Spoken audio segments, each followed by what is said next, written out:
All sports, all the time. There's heroes and there's legends. Heroes get remembered. Legends never die. This is the Spoken Podcast. Hold your ears, folks. It's showtime. I'm your host, Lance Twidwell. Man, that kid, he can ball, man. He can ball. Touchdown, Kansas City! Patrick freaking Mahomes, baby! Let's talk some sports, because that's what we're here to do. You are tuned in to the Spoken.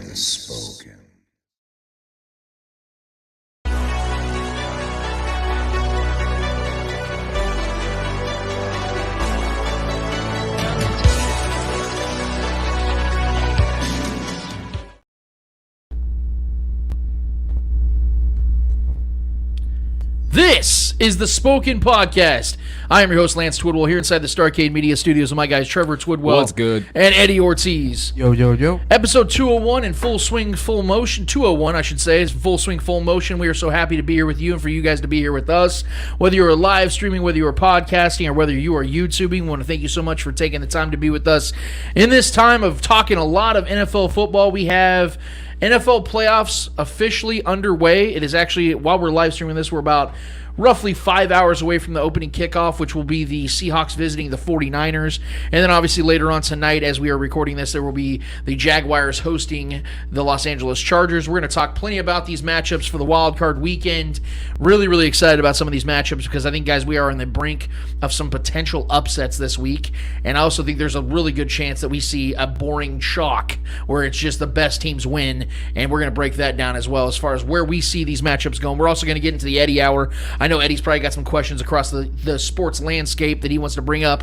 And I know that there's been rumors about the Chiefs being involved in a potential trade for a superstar wide receiver. I'm sure we'll talk about that as well. And then, we're going to obviously hand out some L's as we do each and every episode. We've been doing it for over 200 episodes now. Hopefully you guys know that have been sticking around for the short period of time that you've been around for a long period of time. You know how we do things around here. And I'm really excited to get to all that. But let's start here first and foremost, because even though we're not going to specify or focus so much on the matchup in particular, with the Chiefs beating the Raiders the way they did, which was very soundly last week, 31-13. You could tell the Chiefs really took it easy on the Raiders in that second half. They really just were worried about getting out healthy, and getting out healthy is what they did. But there are a couple things that I want to bring up in this matchup. And before I go any further, I don't know if you guys knew this, but the Chiefs won the 1 seed. They did. They earned the 1 seed with that win. I was told for the longest time that the Chiefs were handed this 1 seed, and for some weird reason, I look at the standings and the Chiefs got it. So I don't know what happened. I guess when teams choose to not play games at a later date and then they get a chance to get pushed into a playoff that's made up for them, I guess that's how it goes. But the Chiefs still maintain the 1 seed, and that's actually kind of something I wanted to talk about briefly with you guys when it came to this season as a whole and this game. And I want to break a couple things down when it comes to what I noticed in this game and what I think Andy Reid is going to utilize. And I even talked about on the Chief Concern post game with Jason Dunn and Marcus Dash that night about how I think Andy Reid has done something genius, and some people may not have even noticed in that particular game against the Raiders. But I want to focus on this just real quick when it comes to this season as a whole. I know this is not a time to reflect just yet because the playoffs are just now getting going, but the Chiefs don't have a game this week, and we can't sit here and break down a matchup the Chiefs are going to have this week. So I do want to do a little reflection on this season because I think this is the most special season in the Mahomes era, and quite frankly, as a Chiefs fan that I've experienced. And the biggest reason why is, despite losing a top 3 wide receiver in Tyreek Hill, despite the entire AFC, in particular the AFC West, going on an absolute free agency spending spree. Literally over $500 million in just the AFC West alone was spent on free agents and getting guys in there in trades, long-term deals to bring down the Chiefs. Patrick Mahomes still had his best season of his career, breaking the all-time single-season total yards record for a quarterback. He's held that for over a decade. And Patrick Mahomes broke that this season directly after losing Tyreek Hill, who's one of the best, if not the best overall offensive weapon in the entire NFL. The Chiefs also matched their franchise record in wins at 14 and sit atop the conference with the 1 seed, as I mentioned just a couple minutes ago. I am somebody that is overly critical sometimes about this team and what I want to see them do better and be better at. But, man, you're fooling yourself, guys, if you don't think that this has been nothing short of an incredible achievement from the Chiefs, because you also have to look at the fact that from a coaching standpoint, Steve Spagnuolo, who's been a long-time defensive coordinator in this league, we've talked about it, how even though he's been in the league for over 25 years, he's never been a defensive coordinator for more than 3 years at a time. This was his first time doing it for a fourth consecutive season. But not only that, not only is he taking on that challenge, he's taking on the challenge of taking on 6 rookies that are going to play pivotal roles in this defense. And this defense ended up being, if I'm not mistaken, 11th overall in total defense.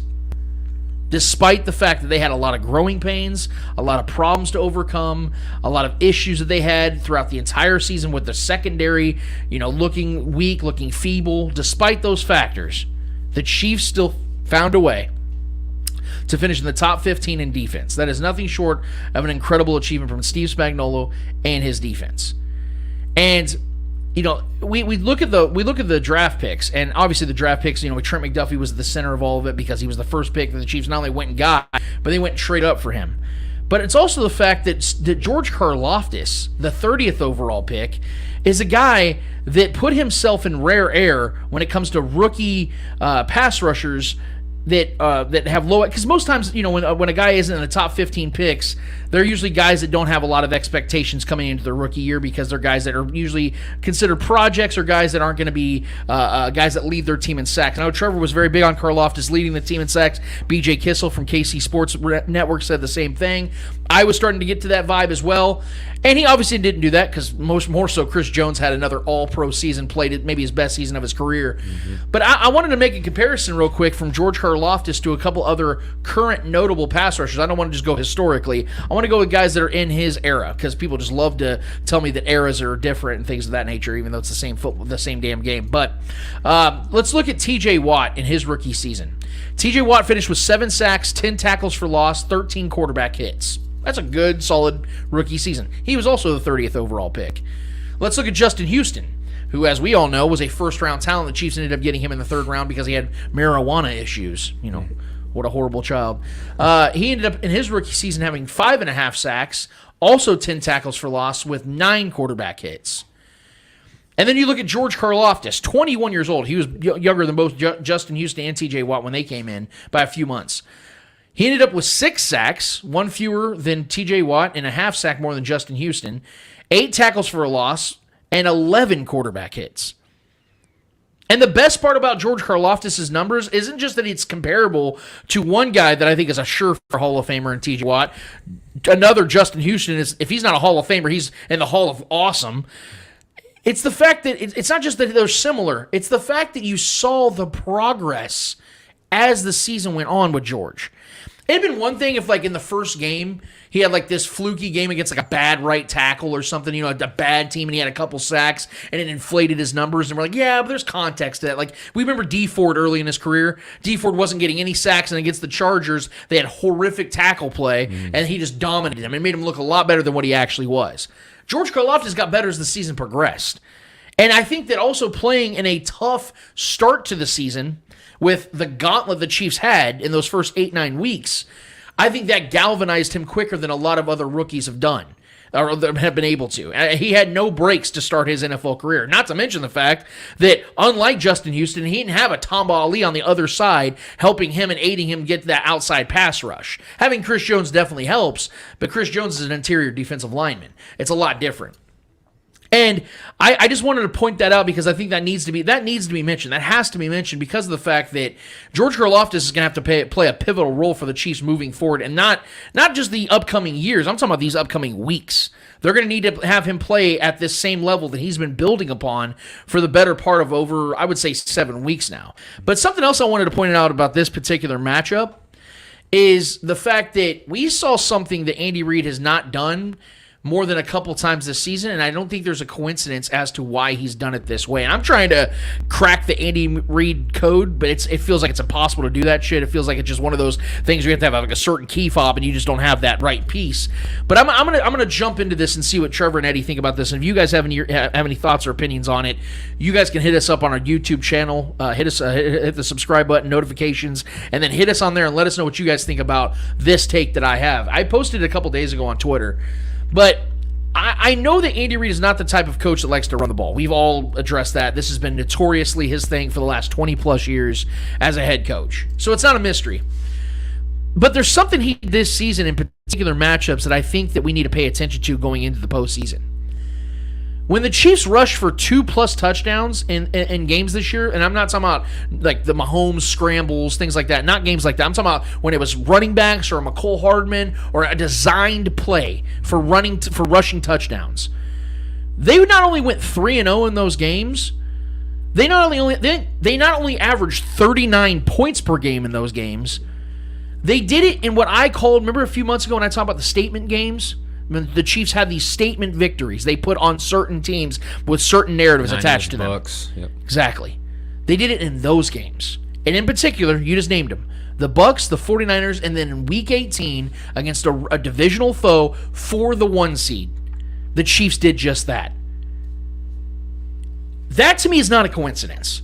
It's not. And you could say, well, they're blowouts, they're running the ball, they're running. No. What have we talked about all season? Is that even when the Chiefs should be running the ball, they're not running the ball. Like, man, they only had 12 rushes for the second half against the Broncos. They're up 27-0. So it wasn't that the Chiefs are just deciding to just run the clock out. That's not what they've been doing. Mm-hmm. So you can't tell me for a second here, and I got mentions and people saying like, oh, well, the Bucks isn't a legit one. The Bucks are a playoff team whether we like that or not. And trust me, I nailed their win-loss prediction. I had them at 8-9 missing the playoffs. I didn't realize their division was going to be that terrible. But the fact remains they did get into the playoffs. They are technically a playoff team. Mm-hmm. And the Chiefs went out there, back when the Chiefs faced them, no less. The Bucks had the number 1 defense in the NFL. And it was a home game on Sunday Night Football, and the Chiefs went up there and whooped that ass. And again, their rushing attack was working, and it was a pivotal piece to all of it. You go to the 49ers game. The majority of the Chiefs' touchdowns in that game was rushing touchdowns. And it was earlier in the game when it was still contentious. Yeah, Clyde went off that game. Exactly. McCole Hardman had multiple rushing touchdowns. Like, this is the point I'm trying to make here. And then we obviously saw this week the ground game was in full effect. 3 rushing touchdowns. My guy Rojo, as I told JD and Marcus on the Chief Concern show, they made me wait 17 damn games, but the Chiefs finally gave me a chance to fire my Rojo takes off. They finally let my guy be great. And that's another aspect to all this, is I think because obviously Isaiah Pacheco has solidified himself as the most reliable running back on this team. He is without question the best running back on this team. It's not even up for debate, and I'm not going to have it with anybody. Jerick McKinnon is putting up historic numbers, but it's on the receiving end of things. He's playing his role. And that was honestly the role they were trying to give Clyde, and Clyde just couldn't get to it. So now we look at Rojo. And I just want to briefly overcast this, and then obviously I'm going to move it to you guys. But I think it was genius also that the Chiefs waited this long with Rojo. Because you got the ball rolling with him. Because you know what happened last season? They did this exact same thing with Jerick McKinnon. This exact same thing. Go look up Jerick McKinnon's game logs in 2021. No action whatsoever. I think he had like 12 total touches. And at the tail end of the regular season, Jerick started getting usage.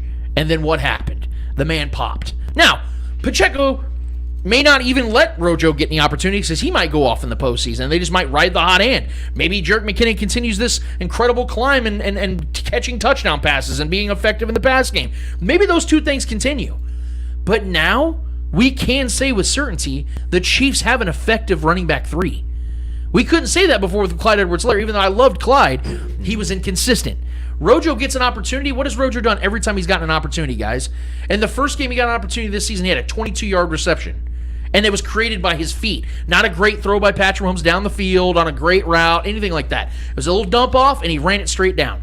And in this game against the Raiders, he scores a touchdown and was getting yards when he was given opportunity. Now I think the Chiefs have themselves a three-headed monster. And I don't say that hyperbolically. I say that with respect to everybody else that they're going to be facing. But I think they have a three-headed, reliable monster at running back, which is ironic because, again, that's not the Chiefs' strength. But if they know they have to go to that well, they will go to that well confidently, knowing that those guys are going to get the job done. And I thought it was genius how Andy Reid utilized the run game in this one. And I know this game was not exciting. We were almost bored at times in this one because the Chiefs just had this game won early, and that's something I loved, is the Chiefs scored early. They won the turnover battle for like the third time this season, 2-0. And then you saw that, like I said, they put this one on ice. It was so much fun. The Chiefs are out there doing snow globe plays. So that was a blast. It was pissing everybody off, even Broncos players. But anyway, we'll get to that in a little bit.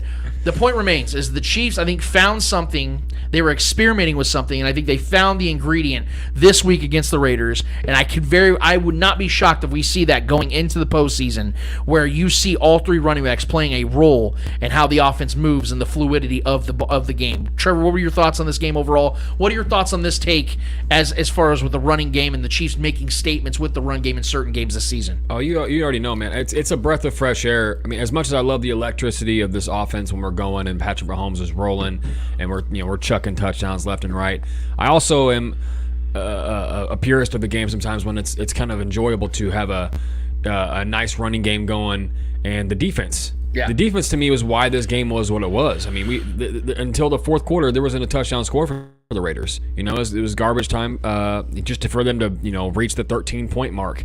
I'm more stoked on this defense than anything. The running game is great. I'm excited to see. It was good to see Rojo, and I believe we held him out for this very reason, to bring him on later in the season and to get him some run in the postseason possibly, because he brings a little bit bigger of a dynamic to the running game. He's a little bit more of a bruiser than the rest of the guys we have. He can absorb some hits better than Isaiah Pacheco can. Isaiah Pacheco gets lit up a lot of times. He's still a lighter guy. Yeah. Still isn't really fully grown into his man body yet, and once he does, he's going to be a scary man.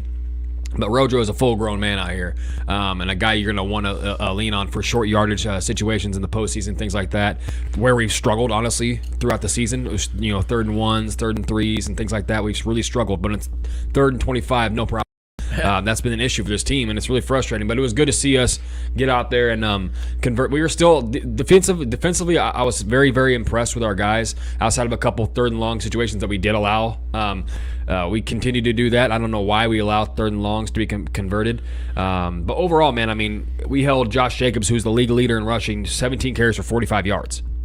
Granted, they were playing from behind, so when the Raiders are trailing, he's never been the greatest running back. They tend to go away from him, but he still had 17 carries, and we held him for 45 yards with 17 carries. That's 2.6 a carry. So you hold the league leader rushing to that. I'll take that all day defensively. And then Devontae Adams had 5 catches for 75 yards, which is not a good day for him. He's up there in the league leading for receiving touchdowns and receiving yards. So I mean, outside of that, I mean, I think I was more impressed. I think my takeaway was I was more impressed with the defense than anything. I expect our defense or our offense to go up there and put up 30 plus, especially against the Raiders secondary. Right. So I wasn't surprised by that. I was surprised how much we did run the ball. That was definitely impressive and a good momentum rolling into the postseason. And I mean, like I tell you, dude, our offensive line is so good at run blocking. That's why we need to run the ball more. All these dogs, all these big guys that we've invested in up front, with the Joe Toonies and the Trey Smiths and all these guys, and Creed Humphrey up the middle. Like, these guys love the trenches. They love getting down and dirty and running and run blocking for these guys. So I think that's a good balance to this offense that we need to have moving forward. And I think, depending on who we see this next coming matchup, whether it's the Jags or the Chargers or whoever, if there's an upset, whoever it is, we're going to need to run the ball. I think because all these offenses left in this AFC tier they're all talented offenses. Yeah, you know what I mean. So we're gonna have to slow the game down, keep these other talented, because this is the most talented QB set collection of QBs in an AFC run that I've ever seen. And to your point, real quick, and I'll hand it right back to you. Yeah. To your point, if you look at the two teams right now that the Chiefs have to focus on the most, is obviously the Bills and Bengals. Right. Neither one of those offenses can run the ball, in my opinion, as good as the Chiefs can at their best. Yeah. Because you see Joe Mixon, very limited running back when it comes to running the ball. He's more like a Jerick McKinnon style running back. And then obviously Samaje P. Ryan's a backup for a reason. Then you look at the Bills. Their running backs are Josh Allen and sprinkling James Cook and Singletary every once in a while. The Chiefs, like I said, now have 3 guys that you can rely on. So I mean, to me, it doesn't matter. Like whoever, we're gonna see most likely either the Bills or the Bengals in the AFC Championship if we get there. But we got to get there. You know what I mean? So we gotta take these other competitors seriously. Listen, man, it was a good cherry on top of the season for this defense and for the running game. Everyone knows Pat can go out there and just absolutely take over a game. But if we know we can slow down the game with our defense, if we can take turnovers and win the turnover battle 2-0. Something we haven't been doing much as of late this season, only a couple times. That's a good thing to end the season on, a good note. And then if we can get the running game going, we can slow down the pace of the game, which is something we rarely do because you know how Pat is. He likes the home run play. He likes to scramble and make things happen, which tends to work in our favor most times than it doesn't. But yeah, man, overall, getting Rojo out there, getting some reps in was good. He's been out there, last couple weeks getting some reps in. That's good. And if McKinnon just keeps doing what he's doing in the pass game, I mean, getting McColl, that allows McColl to rest up. Hopefully he's available for this coming matchup next week. That'll be great. But, I mean, I'm loving what I'm seeing from Tony. He scored again. The guy is a weapon. Andy Reid, this is a perfect kind of Andy Reid guy. That's why I was super stoked when we signed him. He's the perfect kind of guy to be in this offense. And he's done nothing but thrive since he's been here. Right. He's a scoring machine already. Like, the fact his impact has been this great already is scary moving forward in these next few seasons he'll be here. So I love that. I love what he is becoming in this offense. And then Travis Kelce is obviously due for a big game here sometime soon, and that's probably going to be this next week and whoever it is we face. So, man, yeah, with the momentum we have rolling right now, I'm pretty confident no matter who we face moving forward, especially if our defense continues to play stout like that. And our secondary looks like they're kind of becoming more of those veteran kind of guys, and they're not hitting that rookie wall as a lot of people would expect. We got a lot of rookies out there. Yeah, because JD did say that as well on the Chief Concern show. He said that because I remember after that Buffalo game in the regular season, I was getting pissed off because of what Spags did. And I still don't agree with Spags put some guys in bad He put him in a position to fail, and he did twice. Josh Williams got burned. But something JD said is, as far as a learning lesson is concerned, is in those moments that's going to galvanize guys like Josh Williams, Jalen Watson, can make because or they're going break to get that experience. Exactly. Yeah, some and guys you saw those guys kept with it. Yeah. They didn't quit. You didn't see them get the yips. They didn't start giving up humongous plays downfield later in the season. Yeah. You saw it galvanize them. I still don't agree with the decision. It could have been a better way of going about it, but they did learn as a from coach it. from Spags, as a coaching side, I do like him showing that trust in those guys because that does, whether they got burnt to that player or not, that shows the player. I know if I'm putting my mind in the player's mind, if I'm sharing my mind with them, like I feel like that would be something. Look, my coach believes in me. I can't let him down next time. Sure. You know what I mean? So sometimes that can make a guy crumble, but I think that goes to show the locker room that we have here, that the coaching and leadership within the locker room that we have here, that those guys have done nothing but grow since those moments of that they got burnt and failed. So that makes me confident in the way they played and the way George Karlaftis is getting pressures and batting balls and getting sacks. I mean, the guy is getting in the backfield consistently now, and he's definitely changed. You can see the aggression and like his the ability. He's learned some moves. You can tell from like guys like Frank Clark and Dunlap. You can already see the progression, and just in one single season, it looks like it's been 2 different seasons this year. Yeah. He was getting pressures early on in the year. He's always had that motor, but the fact that he's finishing plays now, getting to the quarterbacks, getting to the running backs, and chasing guys down, horizontally, it's just impressive to see. So if this defense moves plays like this moving forward, that's what I'm most excited about. I love the way that the Chiefs offense is starting to utilize the run game a lot more towards the end of the season. I've said it throughout the entire season. Why not use the run game?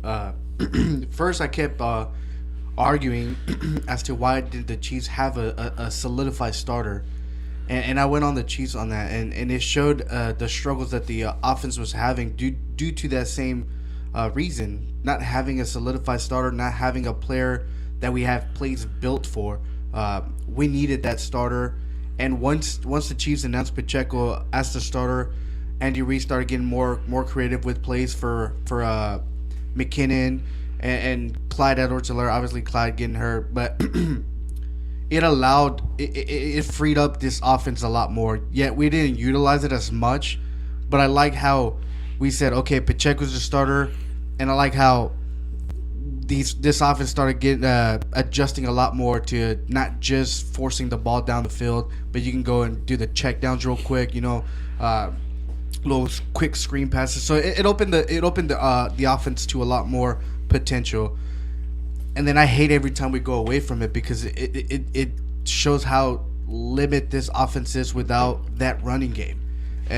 it's crucial to have that running game into the playoffs. And we saw it the past 2-3 weeks that the Chiefs are slowly starting to get the running game involved even more than they used to. We're starting to see a lot more running plays in the red zone. We start seeing a lot more running touchdowns against the Raiders. They had 3 rushing touchdowns. So they're slowly starting to realize, okay, we need a running game in the red zone, because we were struggling there for a few weeks. We were struggling in the red zone. We couldn't get the ball to our guys. So Patrick Mahomes was struggling. He threw a couple picks on the red zone. Just bad mistakes. But as we seen, the running game allowed to create more plays, do more stuff. So I love the running game and how this is going, especially going into the playoffs, which is a totally different season in my eyes. The regular season is behind us. This no longer involves the regular season for me, in my opinion. In my opinion, this is a completely different season because anywhere, any tournament, any sport, the playoffs are always different. They're always different. They're always different outcomes than the regular season. Right. Matchups are a lot closer. Guys play at their A game. It's better. So I like how the Chiefs are bringing that running game to the playoffs, and I couldn't be any more happier than that. And then as to like how we played against the Raiders, the defense looked good. The defense looked good. We had been struggling defensive wise with the Texans, with the Broncos, but against the Raiders, obviously it was a new quarterback, so it was a new system. But we shut down the run game. Josh Jacobs, probably the best running back this season in the league. We shut him down. He had like 20 yards into like the second quarter or something like that. So I like how this team can stop the run, which is what a lot of teams like to do. And when you shut them down, you give them less options, and they start forcing the ball to guys and making mistakes and not getting those quick passes. It creates scenarios for that defense. Offensive wise, man, I couldn't be any more happier. The run game. It's just the run game. And can I emphasize something on this about implementing the run game, why it's so important for the Chiefs from an historical sense. So if you guys look at it like this, there have been 9 different quarterbacks. Now, it's happened more than 9 times, but there have been 9 different quarterbacks that have thrown for 5,000 yards in a season. Not one single of them have won the Super Bowl. That is why this is important. Because and we're talking about guys that have won Super Bowls. Yeah. Drew Brees, Peyton Manning, Tom Brady, Ben Roethlisberger. All those guys threw for 5,000 yards at least one time in their careers, and they didn't win the Super Bowl that year. So you would think, oh, that's okay because you have a guy that's throwing the ball as successfully as he has. You still have to implement a run game to some degree, because if you look at those teams back then, they weren't running the ball with a lot of succession, at least when it mattered most. So you have to be able to do that. You have to be able to. The fact that you look at Peyton Manning set the record for a single season in 2013, you think that team was just going to roll whoever they faced in the Super Bowl, and they got beat by 35 by the Seahawks. So it just a lot of things to consider, guys, because that defense knew what they were doing. The run game allows the offense to create more plays, but it makes the defense having to adjust. Okay, what are we stopping? Are we stopping run, or are we going to stop the pass plays? Right. So you're going to leave one thing open, you know what I mean? So if they're leaving you the run game, take the run game. Do the damage. They're going to have to adjust. They can't play the whole game like that. So then it opens up another thing for you, which is the pass game. Right. So you got to have a balance between both, and I think what the Chiefs have done the past couple weeks was balance it a little bit more than what they had done throughout the entire season. Yeah, I like it. That was our takeaways from this particular matchup. The Chiefs getting themselves the 1 seed, which is a huge thing, a huge opportunity for the Chiefs to capitalize and get themselves deeper in the playoffs. But let us know what you guys think on the YouTube side of things. What are you guys seeing the same thing we're seeing from the defensive side? Do you believe this is going to carry on to the postseason? Are they going to be able to run the ball with success as the postseason progresses? This is going to be a lot of fun to talk about, and I want to hear from you guys as well. But let's move over to the Eddie Hour. Eddie, I know you probably have a couple questions that you want to ask us as far as the sports landscape is concerned. What you got going on, man, because I'm really excited to find out, because I know we got some big things coming up, and I know there's some, like I said, some trade rumors. I have no idea where you're going to go with this, but you go ahead and start it off, brother. All right. I just want to apologize. We're having technical difficulties. I think our cameras starting to give out on us. So Can't see me and Eddie saying some they can faces, hear right? us, but they can't see us because our cameras are starting to go out. But we do apologize. Yes, Eddie Hour.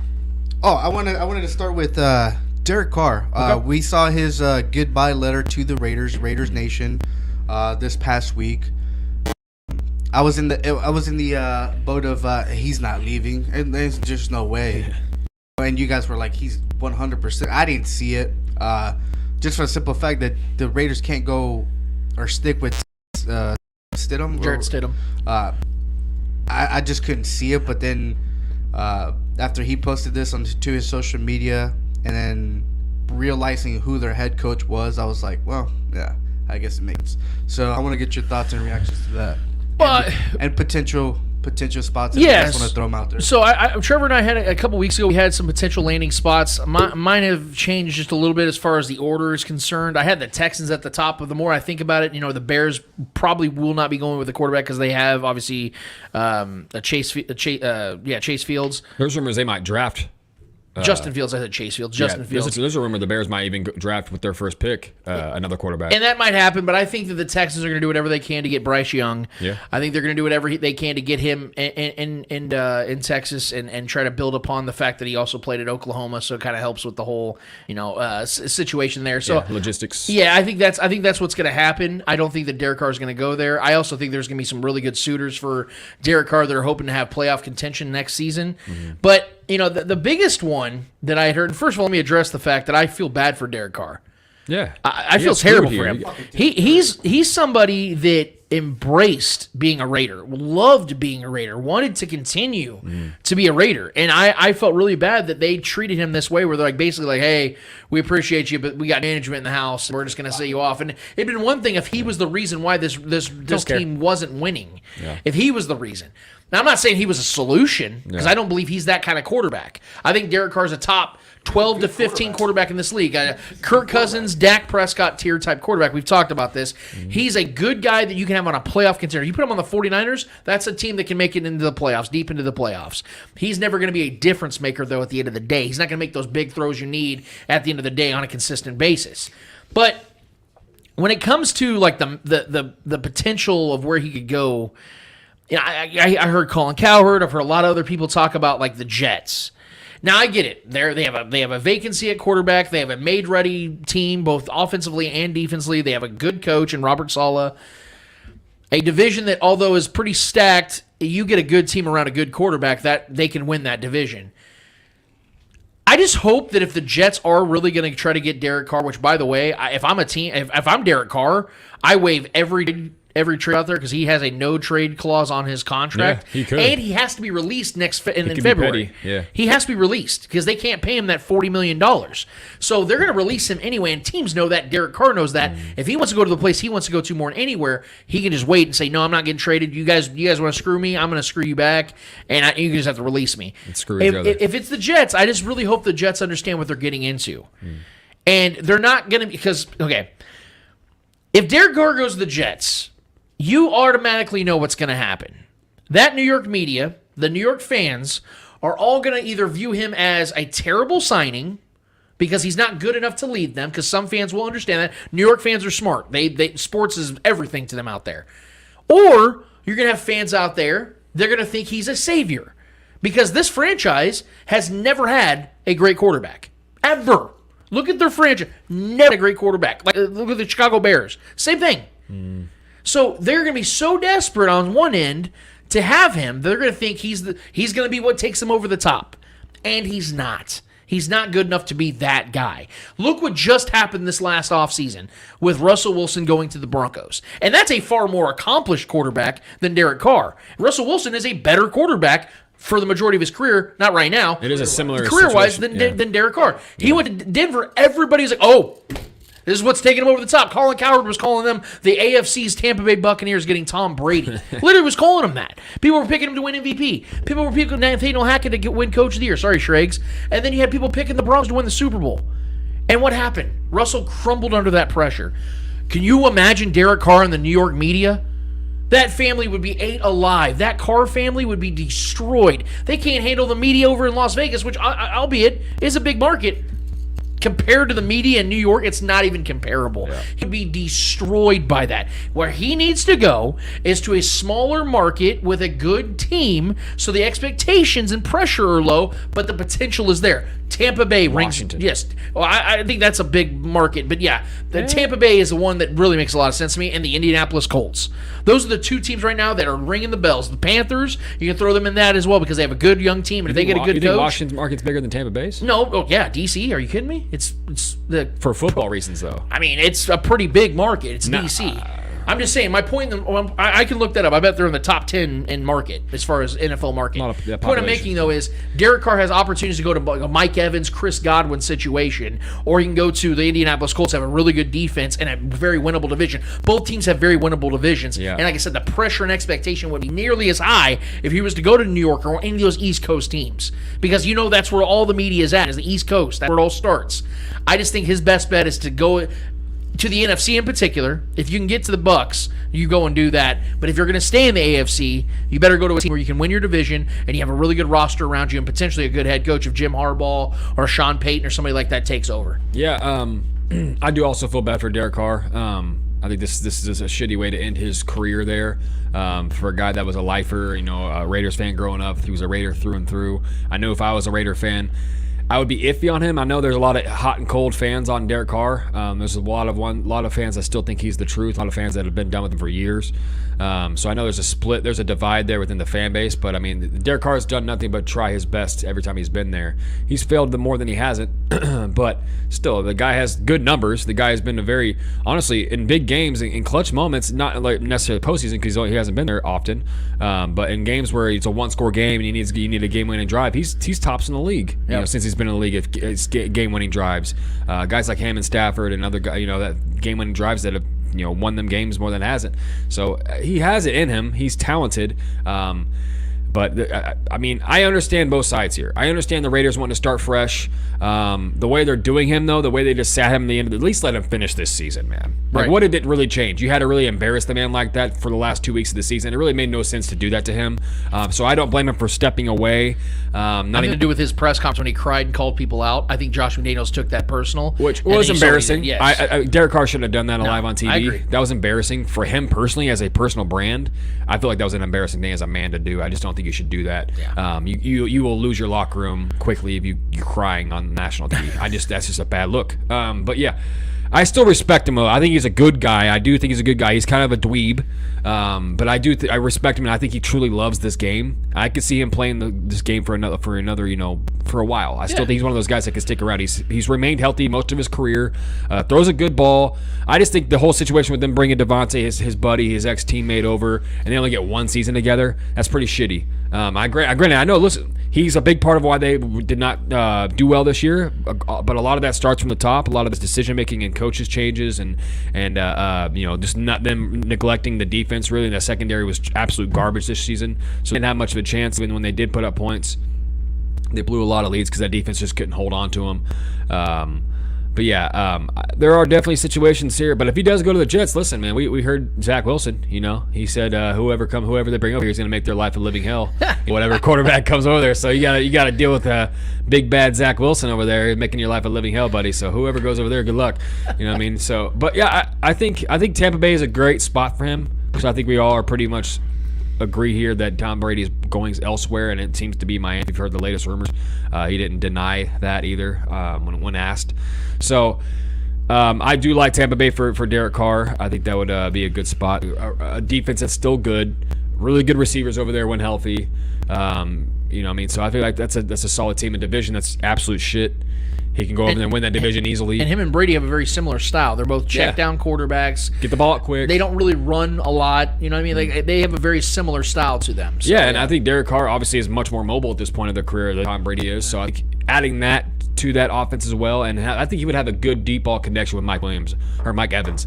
Mike Evans is arguably the best deep threat receiver in football and has been for a while now. The dude's one of the most underrated and underappreciated receivers in football. For If the he last retired 7 right now, years. he makes the Hall of Fame. 100%. I don't 7 straight understand how 1,000-yard people- receiving year is wild. And he already has 75, 80 touchdowns. Like, Yes, he's that's what I'm saying. He's underappreciated, my extremely God. underappreciated. And he's had Jameis Winston and a litany of, or just a list of quarterbacks, then Tom Brady. It's Yeah, like, he's been a part of some bad teams. He gets his though, no matter what. But I think that's the best spot for him. I think Tampa Bay would be a good spot. I think Washington would be a really good spot too.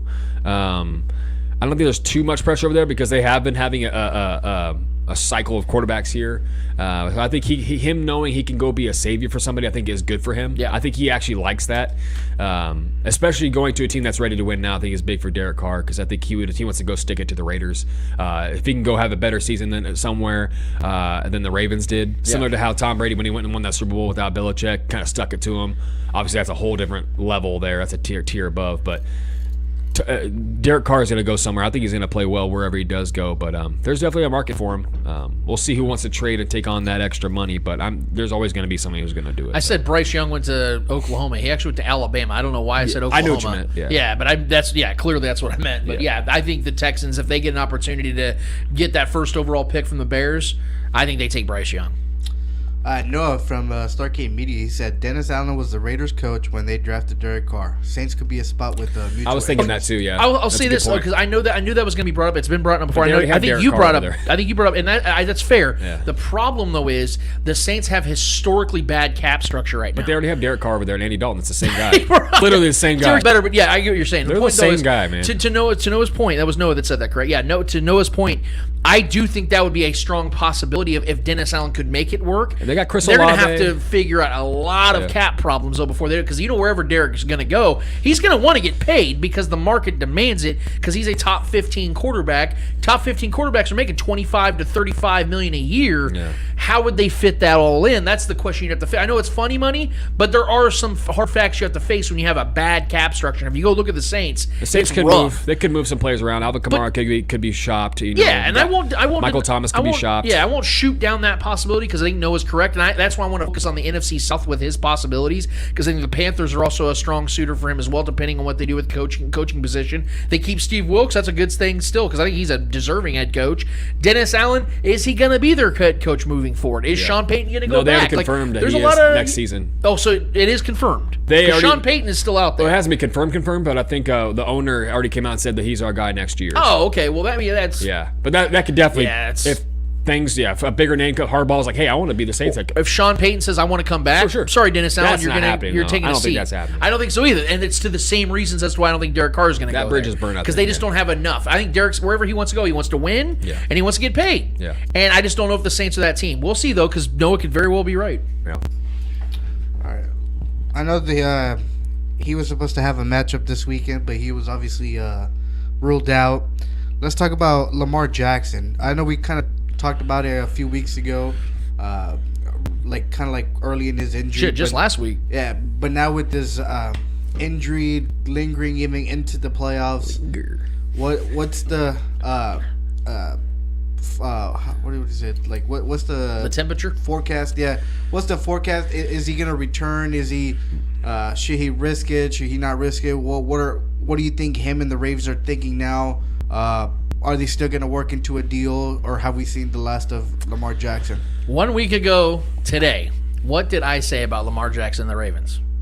I said he has played his last game with the Ravens. He will never play for the Ravens again. And I feel even more confident about that now. Biggest reason why, and we can go down the whole alley of what's taking place over these last couple months, even before the season, when he wanted his contract get fully guaranteed, they didn't give it to him. Mm-hmm. And I didn't blame the Ravens, by the way. We defended them in that regard, but I also understand Lamar's stance on this. He came out with a statement this week about his health, about why his knee's not stable. He wants to be out there with his guys. And you know what? I believe him. He wants to be 100%. He wants to be out there. And here's the thing. There's a double truth here. Because he came out and specified why he's not playing. But we all know there's also money involved. And there's nothing wrong with that because the man wants to get what he feels he deserves. Sure. John Harbaugh was asked a question in his recent press conference about whether he knew about Lamar's tweets or not, updating everybody about his health. John said he didn't know about it. Now, whether that's true or not, the fact is, it's not the team that is funneling out this information. It's Lamar Jackson. which tells me they're not on the same page. Because Lamar would say, hey, you guys are going to do a press release, let them know what's going on, have Ian Rappaport or Adam Schefter or everybody else out there. His knee's not stable. But the fact that Lamar did it on his own, which is not what you see ever. You never see, let alone superstar players like Lamar, out there letting us know personally what's going on with their health. Whenever we see things like that, it's always, I'm retiring, like J.J. Watt. The team will let them decide that and obviously post those things because that's a personal matter about their career ending. Lamar not being able to play for the team in a particular week, in a particular time, is something the team usually releases. And that has been that is opening up so many things for me and making so much more sense, is that they didn't want to pay him. He's saying, okay, fine, I'll go out there and bet on myself. Gets hurt, a legitimate injury to his knee, which is everything when it comes to Lamar Jackson, about being able to run around and be as effective as he is. And then you have guys like Sammy Watkins, a newly acquired teammate for him in the Ravens, talking about, well, maybe he could just come out there and play on the passing plays. Guys, Lamar's gone. Yeah. The Ravens don't want to pay him what he wants. He doesn't want to go out there and risk further injury in a game that they may or may not win. And if he looks bad when he comes back after not practicing for how many weeks in a row now, 6-7 weeks, and he looks bad in a playoff game again because he's looked bad in previous playoff games, then we're talking about him losing even more money to his next suitor. So it's final. He will not play again for the Ravens. They're going to have to trade him this offseason. I know they can tag him, but if he refuses to take the tag, that's just a waste of their time and it's a distraction they don't need. Yeah. They're going to have to trade him regardless. I don't know where we can theorize on this about, because there's suitors out there. There's a lot of good suitors that I can theorize off the top of my head, like the Giants, the Dolphins. There's teams out there. Dolphins would be great. I think that I think that we've seen him play his last game because of these factors that are now being pushed more and more to the forefront. And John Harbaugh, I feel bad for him, but he hasn't exactly handled this in the most ideal way either with the media. Yeah, I love Lamar Jackson. I love his personality. I love just who he is as a player. I love his story coming into the league, where he was drafted, and the doubters and all these things. And he had one of the best single season a quarterback could ever have. It was one of the most unprecedented statistics seasons I've ever seen in my life. It was so fun to watch as a football fan. It was just incredible how he did it. But there is something that holds true no matter what, no matter how much this game changes. Run-first quarterbacks don't last in this league as long as other quarterbacks do. It's just the nature of the beast, and it's showing you right now. Like, I love Lamar, and I think he deserves money. He's earned that. He's been an MVP in this league, but he hasn't won in the biggest moments. You know what I mean? So and right now he's unavailable because of unnecessary hits that running first quarterbacks take. Yeah. And a knee issue for him moving forward is rough. I hope his body responds correctly and he recovers. I do expect him to. He's young enough, but his career arc and his trajectory of his career, it's just going to be shorter than most. You can't, guys like him, Justin Fields, with the way he's playing this year, it's fun to watch. I get it. The numbers are fun. Watching those guys run, they're incredible athletes, but those guys just don't typically last. And look at where we're at. I mean, the Ravens are without their star quarterback because of him being a run-first guy, and it's a double-edged sword. It's incredible when it's winning you games, and it's incredible when he's breaking records and winning MVPs because of these numbers.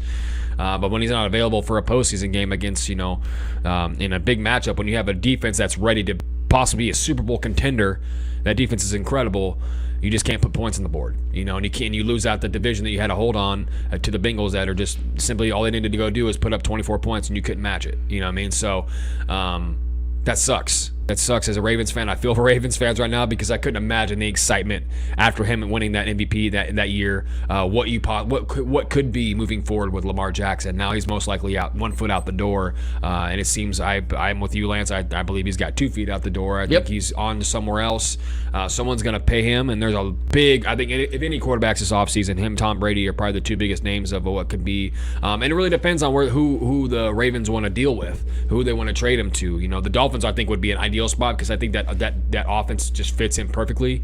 You got 2 speedster receivers that can break open. He's really good at extending plays and finding guys really deep downfield. That makes sense with Tyreek. That would be an incredible matchup. And then his ability to run in that offense would be stupid. Yeah. That'd be fun to watch. Scary for the rest of the league, honestly. But there'll be so many spots he can land. But yeah, I mean, I'm 100% sold that he's not going to be a Raven next season. All right, let's talk about Tua. He is another quarterback that has been rolled out.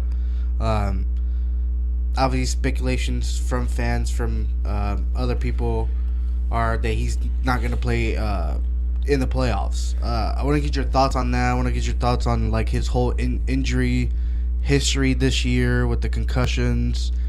What's in store for the future for Tua, in your opinion? What do you see happening? Yeah, so I think that the Tua conversation is going to be the toughest one for the entire NFL landscape this offseason, because now we're going to start talking about the dangers of a person's life. It isn't just about, avoiding things for his NFL career as he continues. Now you have to really ask the question, does his NFL career continue? You have to ask that question. When you suffer 3 known concussions in a single season, that becomes a real problem. And we've had it pointed out to us in the past and just recently about how Tua has been bracing himself to protect his hip because of the injury he suffered back in college, which I understand. If you tear your ACL, if you tear your Achilles, you're always going to try to protect that. You see J.K. Dobbins from the Ravens, the way he's running, you can tell he's trying to protect that leg. The fact that Tua is playing football still with that hip injury he sustained is exactly. insane. He's overcome a lot, and so you can tell he's protecting he's bracing impact to protect his hip, and then his head hits the ground, and then he's getting these concussions. Now it's starting to become a thing where you have to really wonder about that. If Tua is able to play, he's going to play, and to be honest with you, as unpopular as it sounds, I think he should be able to play because this is his choice. Do I want to see him suffer more concussions and potentially have CTE and life-altering or life-threatening ailments and injuries? No, of course not. I want this man to live till he's 100. That'd be great to see. I want everybody to be able to have that. But this is his choice, his career, and if he's able to play, if he clears, and the NFL says, all right, man, look, these are the risks and everything like that, you can keep playing, I think he should, and I think he should be able to. And so that's the problem we're facing. Now when it comes to the Dolphins, this is the problem I think that they're going to have to face. Is that they're going to have to do the unpopular thing, because while Tua is dealing with this, with his mental aspect, with the concussions aspect, with all those things, he's going to have the Dolphins are going to have to make a tough choice while that's going on. It's going to look really bad because they're going to have to move off of him. Yeah, they're going to have to move off Tua. You can't have him still there while you bring somebody else in. I've heard that suggested. It's going to be too awkward. He was your first overall pick just a couple of years ago. I think they're going to have to cut ties with him.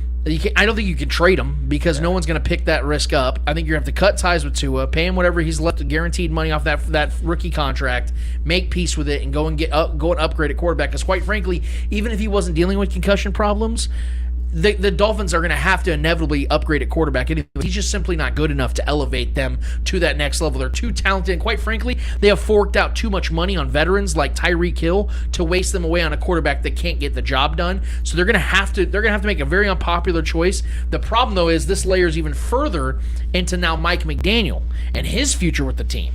Because according to sources, Tom Brady does still want to go to the Dolphins. Yep. The only problem is he doesn't want to go there without Sean Payton. And that's the biggest thing right there, guys. That was Sean Payton was a part of the original plan that Tom Brady had in going to Miami. So this makes it really awkward with Mike McDaniel because if we're all being honest here, as promising as Mike McDaniel looks, we all would rather have Sean Payton. And so would the Dolphins because that was their original idea. And if it meant that the Dolphins could get Tom Brady for a year or two, and it means you have to move off of Mike McDaniel, do they make that decision? There's a lot of craziness that's about to happen. It's a no-brainer for me. Exactly, but I'm saying they're going to have some tough decisions this offseason, and I don't envy the Dolphins at all, man. Yeah. My bet, though, is whether Tom is there or not, whether Sean Payton's there or not, I don't believe Tua is going to be.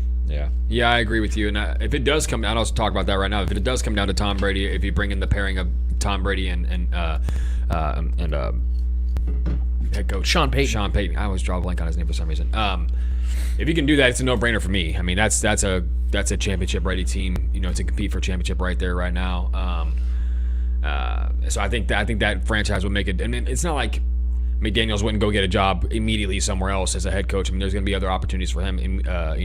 Quickly, I'm sure he'd get picked up somewhere. Him being a young, bright mind, even with the question marks of Sean McVay. I mean, that could be a spot in LA possibly for him to maybe go. But that's further down the road. We don't know what's going to happen. That's a lot of speculation. But with the original question about Tua, I personally think you should hang it up, man. It's dangerous, and you can't be playing with your brain. You can't be playing with your mind like that. That's something. Where our bodies are very volatile, especially our most volatile and most fragile parts of our bodies is our brain. If you damage that, it's irreversible. Things like that are irreversible, and we've lost some great names in this league due to post-career CTE issues, and I don't want to see another guy go out like that. I don't want to see anybody suffer internally because of those kind of things, and taking unnecessary hits or just hits in general. So even guys like Stafford too, who suffered a couple concussions just this season. A guy who's aging he's had multiple concussions throughout his career. So that's another guy that's in question too. Is he going to be the guy in LA next season? I don't know. Right. There's some things in question there as well. But yeah, Tua, man, he's a talented guy. I'll give him that. He started out very hot this season. But I think that's an offense where you can, maybe bring in a Derek Carr, maybe bring in a Tom Brady, bring in somebody else like that. I think this offense can definitely chuck along just fine. But like you said, it is a decision. It is his decision. If he's cleared and he's ready to go and he wants to play, it's a big boy decision. You deal with the big boy consequences that come with those big boy decisions. So I know, if anything, these players, they want to play.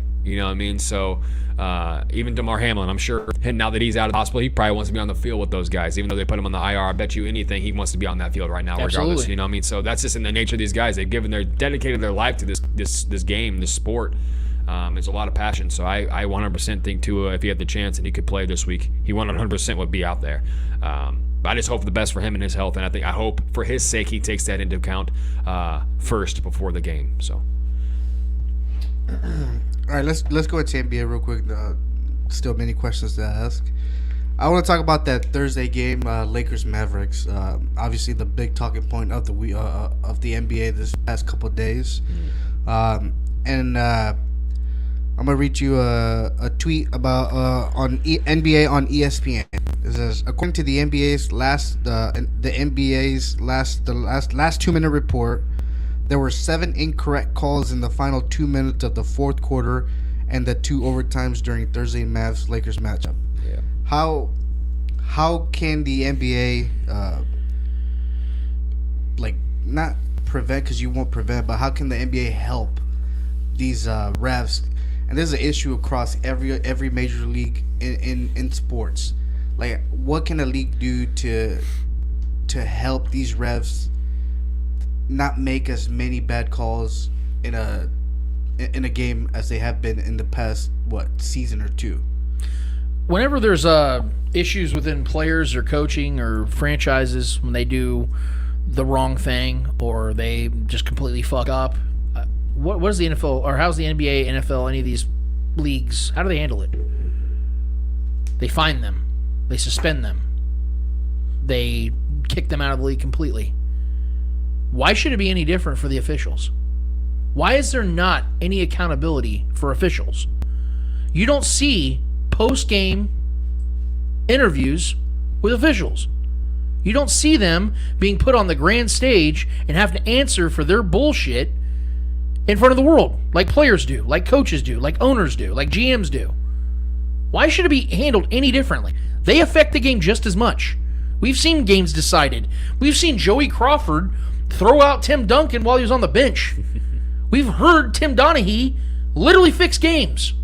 Fuck that guy. We've seen we all know Carl Sheffers here in Kansas City try to single-handedly defeat the Chiefs against the Texans and Raiders. Why aren't these guys put on the same stage? I will never understand that. We know their name. We know their occupation. Why is it that Aaron Andrews, after the game, can't go, hey, Carl, so we noticed you had a really bad call. What happened there? Why can't we get that? Because these leagues protect them. And while they protect them, they also underfund the entire organization. What do I mean by that? You guys realize that even though the NFL makes billions and billions and billions of dollars, that they don't have full-time refs? They don't pay these guys full-time. I believe the NBA does, though. The NBA now does. Yeah, they have an The new association. CBAs had that. That's because they were sick of this shit. Yeah. And there's still problems. I'm not saying it's perfect, but at least they're putting the effort into it. It's human error, man. The NFL still doesn't, and that is why the NFL still has the worst officials in all these sports. I'll give the NBA refs a break, because that sport is, a million miles an hour, back and so forth. much You're looking going at on. all these entangled bodies just, and the NFL, I'm not saying the NFL is easy, but the point is you have, 6, 7 refs on that field at all times? Yep. You have, 3 on the NBA court? And the way they can stop and review plays so exactly. much. Yeah. So accountability is the first thing, Eddie. Yeah. That's the first thing. These guys need to be put on the plank and asked questions that are going to. You got to have integrity here. You have Kobe Bryant cheating on his wife, and he has to do a press conference. That's a personal affair. And this homie's out here having to defend himself to his wife in front of the world. Why can't a ref who makes a terrible call, or in your case, Eddie, 7 terrible calls in a single game, why can't they be on a press conference and have to sit here and take questions? Why can't Dave McMenamin sit across from them and ask them questions? It's because the leagues were protecting them. Stop protecting them. Let them have accountability. And now on the NFL side of things, hire these people as full-time officials to better their craft because it is not good enough. Yeah. I think the reason they don't put them on a pedestal and they don't have like post-game press because they don't want to make the games about the refs, but at the same time, the refs can't make the game about them either. The refs can. There's a double-edged sword here once again. Is we don't want the games, and this is the thing about that Lakers Mavs game, which I did watch, which was a great game, by the way. Watching LeBron and Luka go at it is always just great. Break out your popcorn. LeBron didn't play very well, but yeah, he didn't. Well, he almost had a he was a couple statistics away from a triple double. Yeah, he didn't score as much points as you'd think he would. He was like 9 of 28. Luka went flat off. And the Mavs won that game because of Luka. Luka hit 2 clutch threes as he normally does. This guy's clutch as shit. Fucking foul him. I'm sorry. Oh, I know. Or double team him. Or foul him. Listen, I think the Mavs, as many calls were missed in that game, I think the Mavs won that game fair and square. Oh, yeah. I will say there was one call. It was bad on both sides. What's his name? Troy Brown Jr. did get fouled on that when Tim Hardaway Jr. did foul him on that 3, and that should have been 3 free throws right there. That is the only call. I watched that, the majority. I missed some of the first quarter, but I watched the majority of that game. It was a very competitive game, back and forth. The refs were which I actually liked what the refs were doing in this game. They were letting these teams just play. They were trying their best to let the players decide the game. They were letting them be very physical. There was not a lot of fouls called. There were some missed calls towards the end. You know, when the players get very emotional towards the end of the game when they're not getting a call. But they were doing that the whole game. The refs were letting these guys play, and they're playing very physical with each other. And that's what I want. I actually appreciated that. I don't know why they're getting as much flack on this game. I know there was some missed calls. That missed high five that Tim Hardaway Jr. did give Troy Brown Jr. On that 3-point shot should have been a call. That should have been fouled because he wasn't able to follow through on a shot. He gave him a high five, and that was you can't miss that one. And there's a ref literally right there in the out of bounds line right there that missed that call. That's rough. That would have made the game much more interesting. But Luka did hit 2 clutch threes to seal that game and put them away. So I think I actually enjoyed the game. I didn't think it was officiated poorly outside of that one bad call that should have been called. I still think the Mavs win that because I think they were just the momentum was on their side and Luka was just not missing, and Luka's just took over in those overtime moments there. So as he does often. But yeah, I don't think there was that poorly officiated. Honestly, I've seen much worse. I'd rather there be a lot of no calls and way too many calls, way too many guys making trips to the free throw line who shouldn't be there. I prefer it that way than letting the players decide. And the Mavericks had a better game plan, I think, and they double teamed LeBron down the stretch, and he was getting the ball out of his hands, which was a great plan. Let somebody else beat you, and the Mavs came out on top. Let's talk about the LA Clippers and how they are now a 500 team. They have been struggling. I want to get What rotation are you going to get on a nightly basis with them, man? I'll just let Lance start. Just talk about the Clippers. Clear my throat from being right over here this whole time about this team. I'll say it quickly and I'll say it again. From day one, I never bought it. You know why? Because I never bought Kawhi Leonard as a guy that's going to lead your team on a consistent basis. What happened with the Raptors was a flash in the pan and a fluke if I've ever seen one in the NBA. Is Kawhi Leonard a great player when he's healthy? Yep. Problem is he's never healthy. He's a dynasty killer, I thought. I mean, look, man, this guy got an MVP for keeping LeBron James to 28 points per game in the finals. Yep. It's hilarious that this guy who was averaging like 13 points a game in that finals got MVP in that for keeping LeBron right under 30 points per game. Same thing with Iguodala. Yeah, thank you for keeping him under 30, 36, 13, and 8. Yeah, he was almost averaging a 27-point triple-double. Finals run, but you get the MVP for holding him to that. Right. Look, man, Kawhi is a guy that I don't believe really loves the game of basketball. I think he's a guy that's really good at it. enjoys making money and having the life that he has, but I don't see a guy that loves the game. And Paul George, as awesome as he has been for the last 10 years, is a guy that's also always hurt and has never been an alpha. He's never a guy that can lead a team either. So you put those two guys together, that was a recipe for disaster because it was two guys that, again, injury prone, not the alpha. Two beta males don't make one alpha. So it was never going to work. And now you're starting to see the threads come loose. Because the first couple of seasons, you're thinking, they put it together, they can make a nice little run. And now, as ironic as it is, you're in a Western Conference that is wide open. There are, outside of I think the Nuggets right now are the team to beat. I think Jokic, ironically, guys, is the MVP. At the season right now, I think Jokic is the MVP. Yeah, they're a good team. So, and that's crazy to think because that'd be his third straight. But my point remains is that the West is wide open, and the Clippers had an opportunity this year. But the problem is they banked on two guys that are simply unreliable. And Kawhi decided to take the road far less traveled, where he could have teamed up with LeBron and AD in the same city with far more success opportunities. You decided to take the tougher road and go with Paul George, and now you're seeing the results of that, where the Lakers have won a championship without Kawhi, and Kawhi can't get out of the second, or I think they got to the Western Conference Finals once. Yeah, they got to it once and lost. Yeah. That's the point I'm making. That's the best they can do. And it's because of the recipe that you put together. You can't put shitty ingredients into the oven and expect the top-tier lasagna from Buca de Beppo to come out. That's not how it goes, man. You have to have the right ingredients in place. So since day one, I was right about this. I'm going to continue to be right about it because now they look even worse than they ever have before. They're a 500 team. I think they're going to stay right around that. Maybe they make the playoffs, but you can't say with any true conviction that trade has worked and that this team's going to get any better anytime soon because Kawhi Leonard, his best seasons are far behind him. His superstar days are far behind him. His body is only breaking down even further. He's even less basketball. This is not going to go well. Yeah, I mean, you say you don't know if he loves basketball. I don't know what he loves at all. He's like the most atypical person I've ever seen in my life. I've never seen more of an atypical personality in sports. I mean, it's not even stoicism. It's just like he just is like he's somewhere else in there. And like obviously, so that makes him, on my mind, not an alpha. Paul George is not an alpha. So who is the true leader in that locker room? Who's standing up to hype up the guys and make a speech when they're huddling up?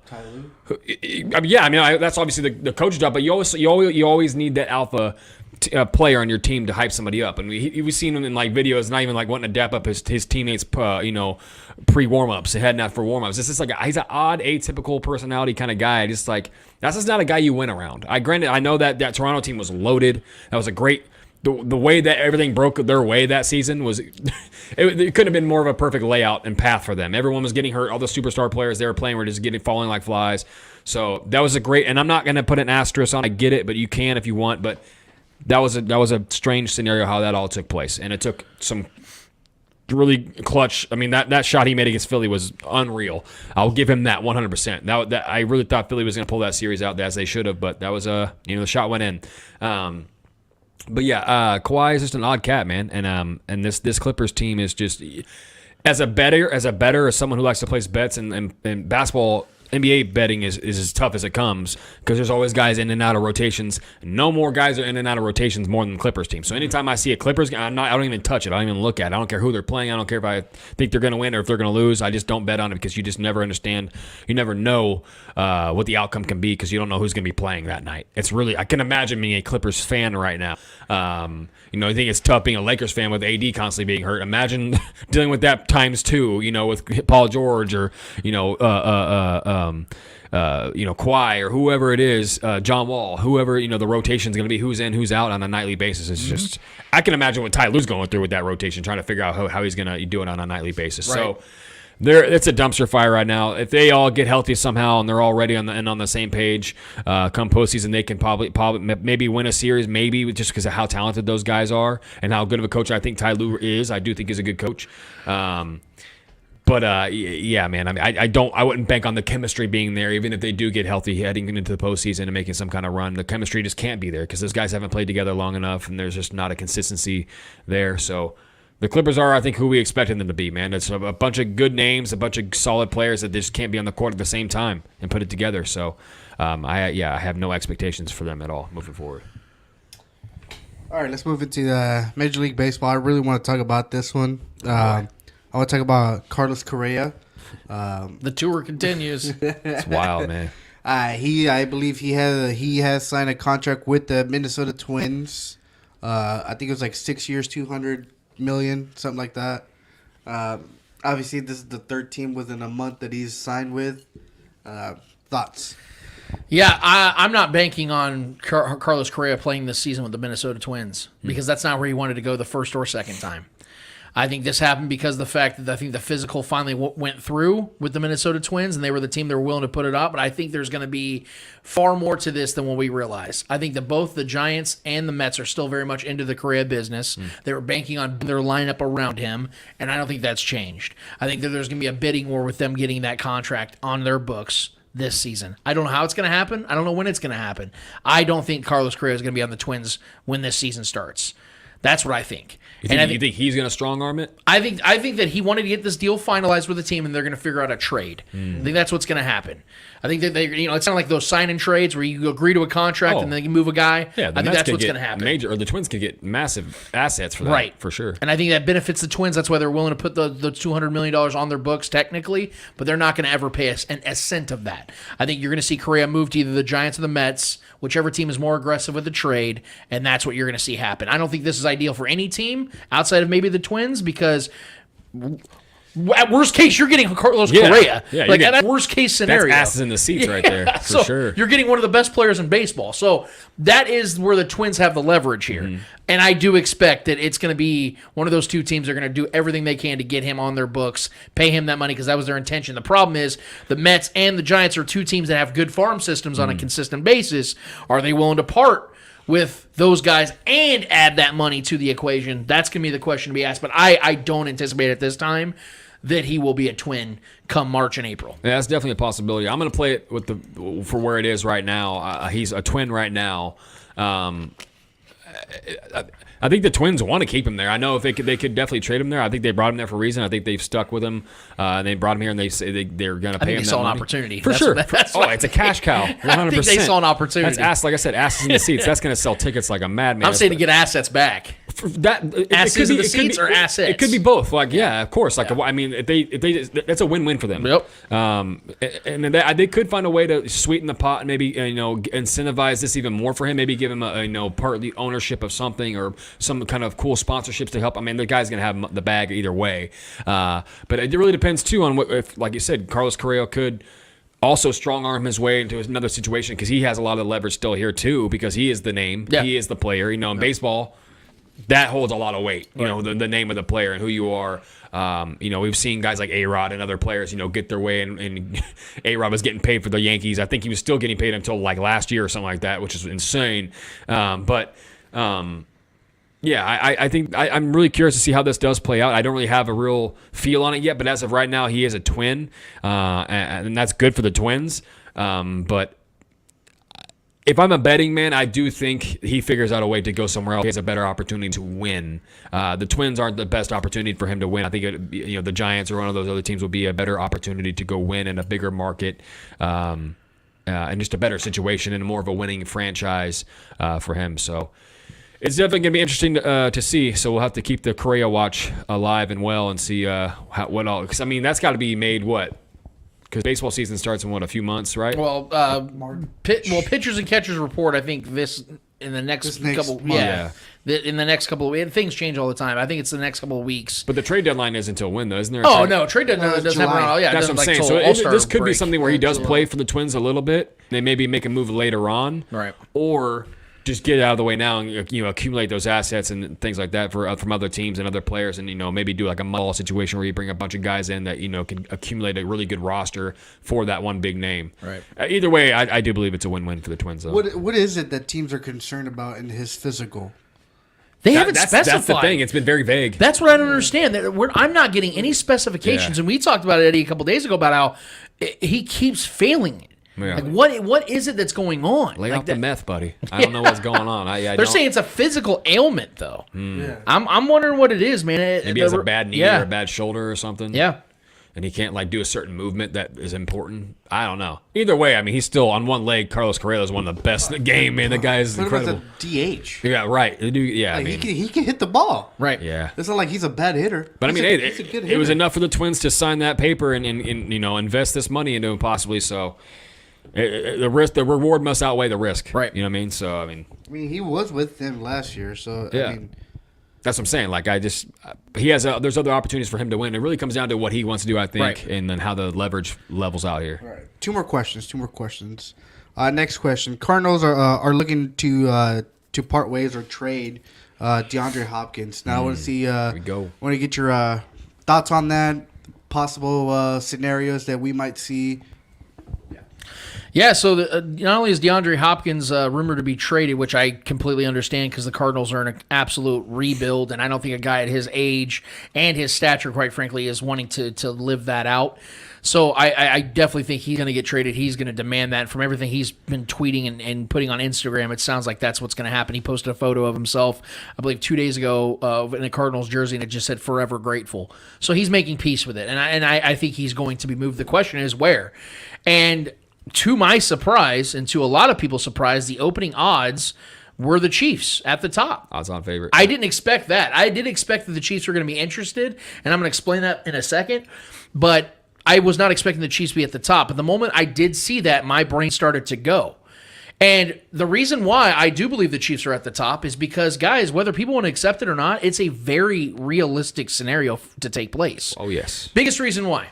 It gives on the DeAndre Hopkins side of things, it gives him an opportunity to finally win for the first time in his entire career. I know the Texans had a nice little short window of opportunity with him and Deshaun Watson, but you could tell that with Bill O'Brien and that defense aging the way that it was never really going to lift off any further than what it was, which is a decent playoff team, but never going to get to the Super Bowl. Right. And then he went to the Cardinals, and it's just been a nightmare on Elm Street for him.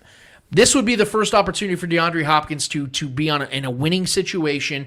And the biggest thing is he wouldn't have to walk in and be the day one guy. Even though I know that's the kind of person he is, he wants to be the alpha, he wouldn't have to necessarily be that. He can play a part and work his way into the equation as a guy that's been struggling with injuries of late, has a PED stain on his resume now. He can kind of just ease his way into a very strong, solidified group of gentlemen, if you will, a locker room presence that he's probably never experienced before, having the leadership of Andy Reid, working with a quarterback like Patrick Mahomes, it's been years since he's played with a quarterback like that with Deshaun Watson, something close to that talent, having a teammate like Travis Kelce, which by the way, Travis Kelce and DeAndre Hopkins have a very good working and friend relationship. I guess they work out in the offseason together. Some rumors like that. On the Chiefs side of things, I know the speculation is, well, why don't you just go and just sign Juju Smith-Schuster? Why don't you just work on these young guys? First of all, Juju Smith-Schuster was brought here with an opportunity with a team that wants him very much, and I think the Chiefs very much do. The problem is this: at the end of the day, this is a business, and the Chiefs didn't give Juju a long-term deal for a reason. They wanted to see what he was capable of. Now he ended up having 933 yards, I think 3 or 4 touchdowns, very solid season. While missing a couple games, exactly, due to concussions, things of that nature. And I would like Juju back. I'd like to see the Chiefs bring him back on a nice little deal for him. But if there's a better player out there that isn't going to break the bank to have him come to Kansas City, and multiple reasons for both draft capital and in contract, you have to make that choice over Juju. I would choose very confidently DeAndre Hopkins over Juju Smith-Schuster. So if it came to, well, it's either Juju or DeAndre, give me DeAndre without a moment's hesitation. I know he's 5 years older, but he's 5 times better also. He's a much better receiver. He is one of the 5 best receivers in this league still to today. And when he is at his best, he is the best. And losing Tyreek Hill was tough in itself, but you not only lost Tyreek Hill, you lost the opportunity to have to pay him all that money. Tyreek Hill's cap hit next year is $32 million. Do you know what DeAndre Hopkins is next year? 19. Yep. That's $12-13 million difference in dead money that you have to pay them. That's some clearance rack shit. DeAndre Hopkins has a contract that's about $34 million left on a 2-year deal. Yep. That is a steal for a DeAndre Hopkins. The market is now, yeah. You have to pay guys now $25-30 million at his caliber. Look at Devontae Adams' contract, who, by the way, is older than DeAndre Hopkins. Look at Christian Kirk. He's older than DeAndre. I'm sorry, they're right at the same age. I apologize. DeAndre Hopkins and Devontae Adams are both 30 years old. Yeah. So they're at the same age, and Devontae is making an exponentially bigger amount of money. Tyreek Hill, who's only a year and a half, 2 years younger than them, exorbitantly amount of more money than what DeAndre Hopkins is making. And again, you're talking about the production that you haven't had since Tyreek Hill. You lost. And I know people are going to sit here and say, well, you don't need a DeAndre Hopkins. Patrick Mahomes is having this great season with a bunch of ragtag guys.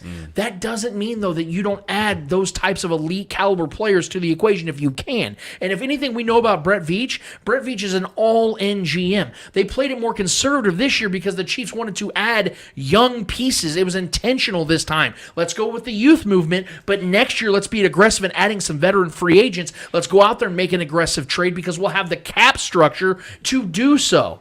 Yep. And here, let's not pretend for a second that the Chiefs weren't willing to fork out cash to keep Tyreek Hill. They were trying to pay him upwards of $25 million a year. Yeah, Tyreek wanted to leave. So the Chiefs were trying to spend money even this year when they were going with the youth movement. How much more so would they spend money or draft capital on doing it this next offseason? Here's the biggest point in all this. Everyone's fearful of this. And I'm going to point it out. I'm going to debunk some theories here because there are people that are out there saying, oh, well, if you trade for DeAndre Hopkins, you're going to have to give up a lot of draft capital or big valuable picks. No, you won't. Yeah. And here's the biggest reason why. 2 years ago, the Cardinals traded for DeAndre Hopkins. They gave up a second, a fourth, and David Johnson. Most of you may not even know who David Johnson is. That's because he was a broke-down, one good season running back for the Cardinals. That's what they gave up for DeAndre Hopkins. Now, people say, well, that was a terrible trade from the Texans side. Yeah. Mm-hmm. But now it's 2 years removed. DeAndre Hopkins was coming off 4 straight seasons of at least 1,100 yards and 6 touchdowns when they made that trade. Now he's had back-to-back seasons of being injured at the end of the year, not nearly as productive as he was in those previous 5, 6, 7 years.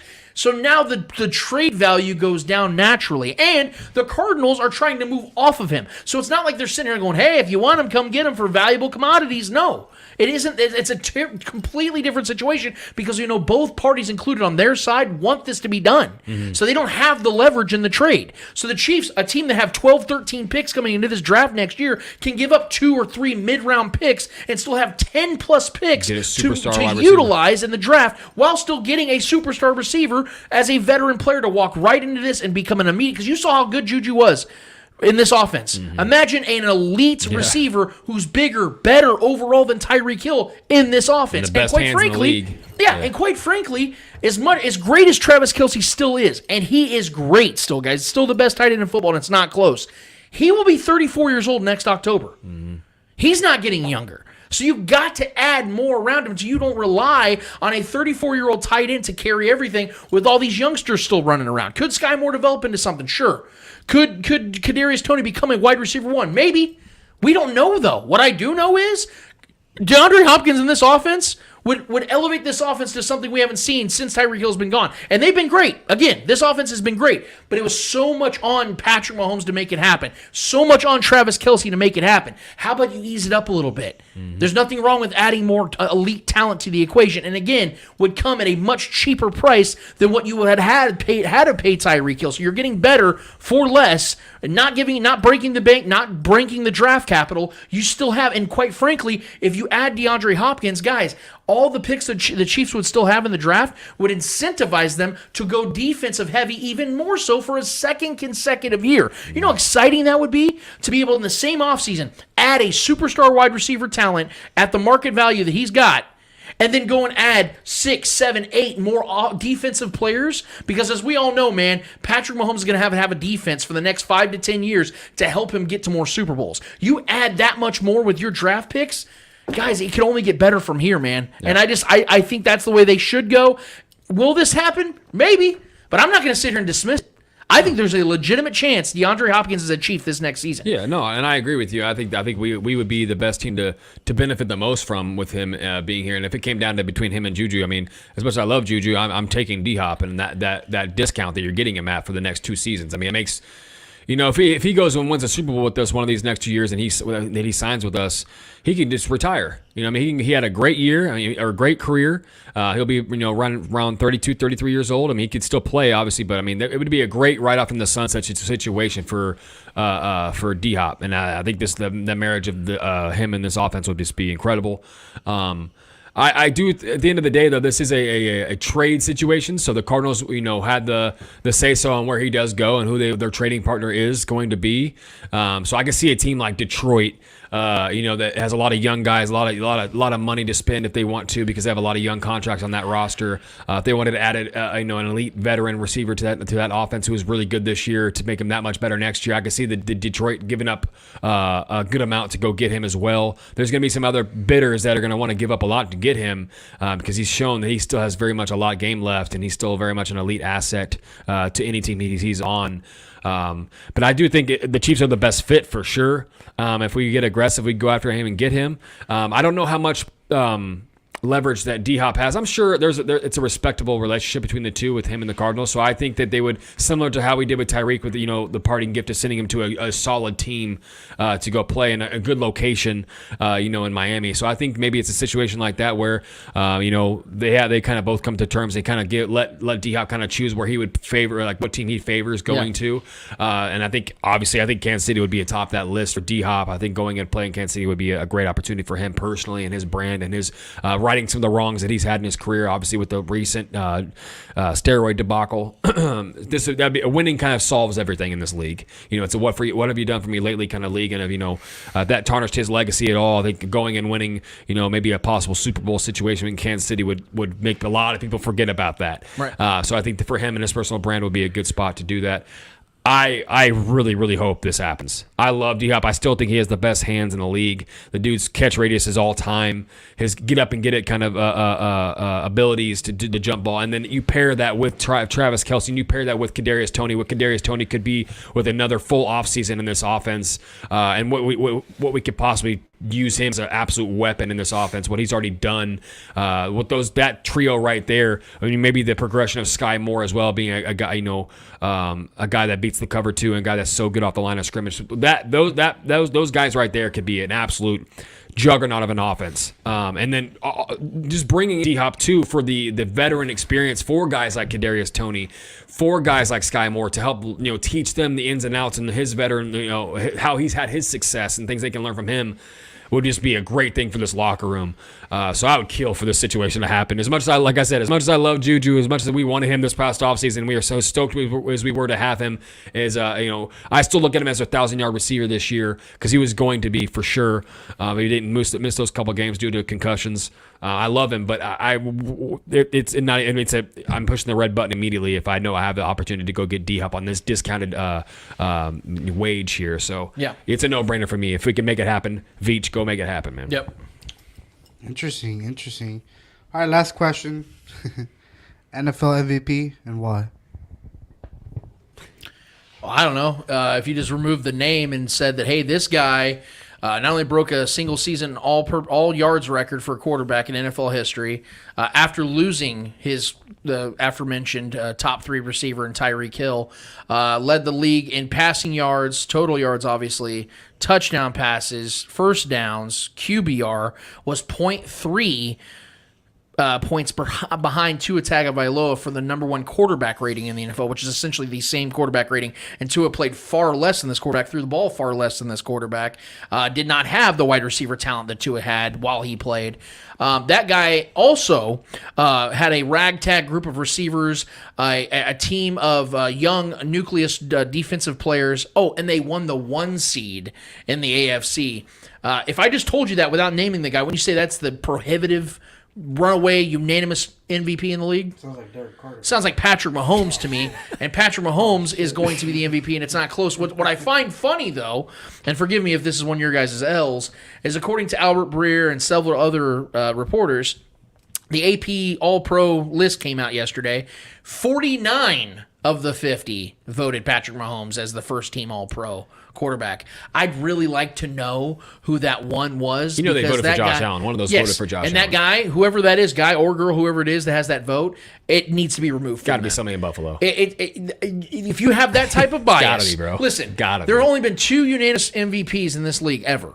Yeah. I think it was 2010 Tom Brady, which he had a great season, by the way, not nearly as good as what Patrick Mahomes just had, and then 2019 Lamar Jackson, which was one of the greatest seasons we've ever seen a quarterback have. What does this remind you of? It reminds LeBron James when that one guy in Boston. Patrick Mahomes and LeBron James are now simpatico. Yep. It is the same person. Yeah. They have so much fatigue that they literally took an MVP from him in 2020 for not playing the final game because they had the AFC wrapped up by multiple games. but also the fact Should be number that 3. now you're looking at it and goes, well, I mean, he still has Travis Kelce. Look at the schedule, got so much easier, which is so But we were supposed to funny. miss the playoffs, Which though. is so funny, yeah, exactly, because we forget the receipts we've been having all offseason and during the early part of the regular season. But we also forget that of all the teams in the entire NFL, no team faced more playoff teams than who?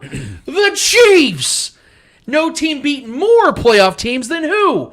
The Chiefs! The Chiefs beat just as many playoff teams this year as the Bengals played. Yep. They had more wins against playoff teams this year than the Bills played. Suck it. It's hilarious to me. The Eagles played 6 playoff teams. The Chiefs beat 6 playoff teams. But we It's had not we had even an a easy question. schedule. We had an easy schedule. It's not even a question, Eddie. And the fact this man, if he doesn't win unanimous MVP, it's a crime because there's no one that's even close. You asked me yesterday, who do I think if I didn't give it to Mahomes, who would it be? Joe Burrow, and Joe Burrow had like 500 or 600 fewer yards and like 10 fewer touchdowns. Like it's not even a debate. It's not even. And if you want to talk about that, Joe Burrow has 3 awesome receivers. 3. Not to mention a good, viable tight end and a very good running back out of the backfield, Joe Mixon. It's not even a debate. It's Patrick Mahomes. Yeah, I'm just going to quote my guy Travis Kelce when he was asked this question. Pat's the MVP. It's as easy as that. That's all I got to say. Nice. I gave you the long version. Trevor's like, yeah, okay, let's just simplify Keep this it shit. simple. That's it. Great Eddie Hour, man. We always appreciate it every single week. It's my favorite segment personally of the week because I don't know what the hell's coming my way, and I just appreciate the honest feedback. It's rapid fire. We just have fun doing this. That's why it's my favorite segment of the week. But we need to get to another favorite segment of the week. It is what we've all been waiting for all year. The playoffs are now officially here. I think I didn't really go over a review very well, but I did notice that we all did pretty well this year in selecting our playoff teams. I was looking at the list the other day, and I mean, like I told you, I nailed my Buccaneers pick. Eddie nailed his Eagles pick, 14-3. We thought he was nuts, 14-3. Could have even been better than what Eddie did had Jalen not got hurt. Let's see what I had the Cowboys as.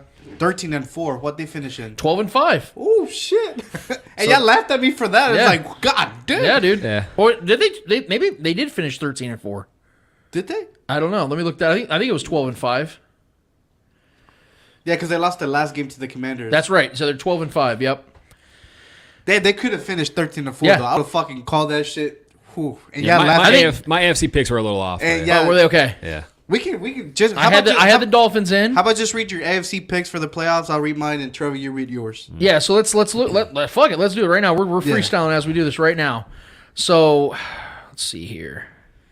NFL playoff predictions. Okay, so my seeds on the AFC side of things, I had the Bills winning their division. They did. I had the Dolphins finishing second, Patriots finishing third, Jets finishing fourth. We nailed that. I had the AFC North. I had the Ravens winning. They ended up not. The Bengals. I did have the Bengals in the playoffs as the 5th seed. Steelers squeaking in as the 7th. They almost did that, but they didn't. And the Browns at 6 and 11. So I also got that right. AFC South. Yeah, we can just skim over that because I had the Colts winning that division. The Titans 2nd, Jags 3rd. Totally beefed it on that division. But in the AFC West, I nailed it. I had the Chiefs actually 13-4. They ended up going 14-3. Chargers 10-7. They ended up going 10-7. Broncos 8-9. They were 6-11 if I'm not mistaken. And then the Raiders finishing last at 6-11. They ended up being 6-11. So that was for my seeds. So my seeds were Colts, Chiefs, Ravens, Bills, Bengals, Dolphins, Steelers. I got 6 of 8.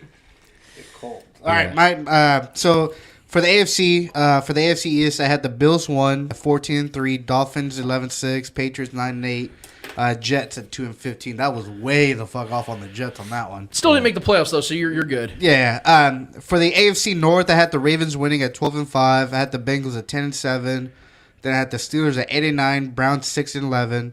AFC South, I had the Colts winning it with 11-6. Don't be laughing at me, motherfuckers. Titans 9-8, Jaguars 4-13, and Texans 2-15.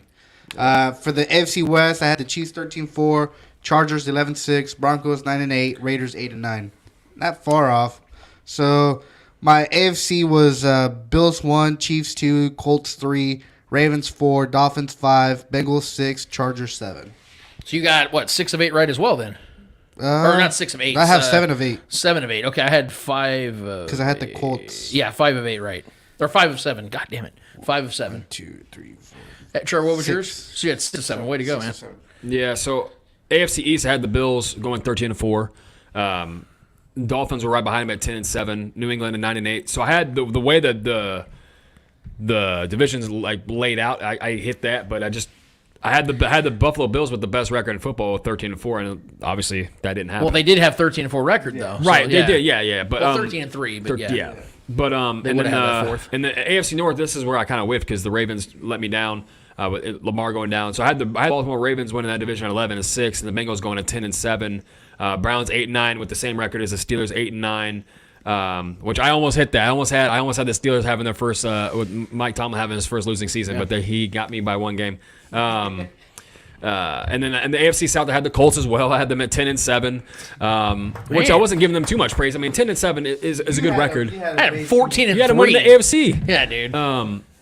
But yeah, and then I had No, the Titans. best record. I had them as the best record. I thought you had them as the 1 seed. No, Yeah. When you say winning the AFC, I always think Not you're the talking about playoffs. advancing to the Super Bowl. No. I'm talking about The number 1 seed. They got the 1 seed. Yes. Right. Like they were the AFC Yes, championship absolutely. year. No, Yeah. but when I say AFC champion, I'm talking about the team that goes to the Super Bowl. Wins the AFC yes. outright. Gotcha. Yeah. I had the Tennessee Titans right behind them at 7-10. I had the Jags 10-11. Man, I'm so glad they. They're a year ahead. Yeah, They're a year ahead. And I remember when we had this discussion about the Jags. I'm like, listen, this is a team that could win more than that. I did like them a lot heading into this year. I felt that they were that Doug Peterson signing was a huge signing, and it's obviously panned out to be correct. So, and then I had the Houston Texans 4-13. That's giving them way too much credit.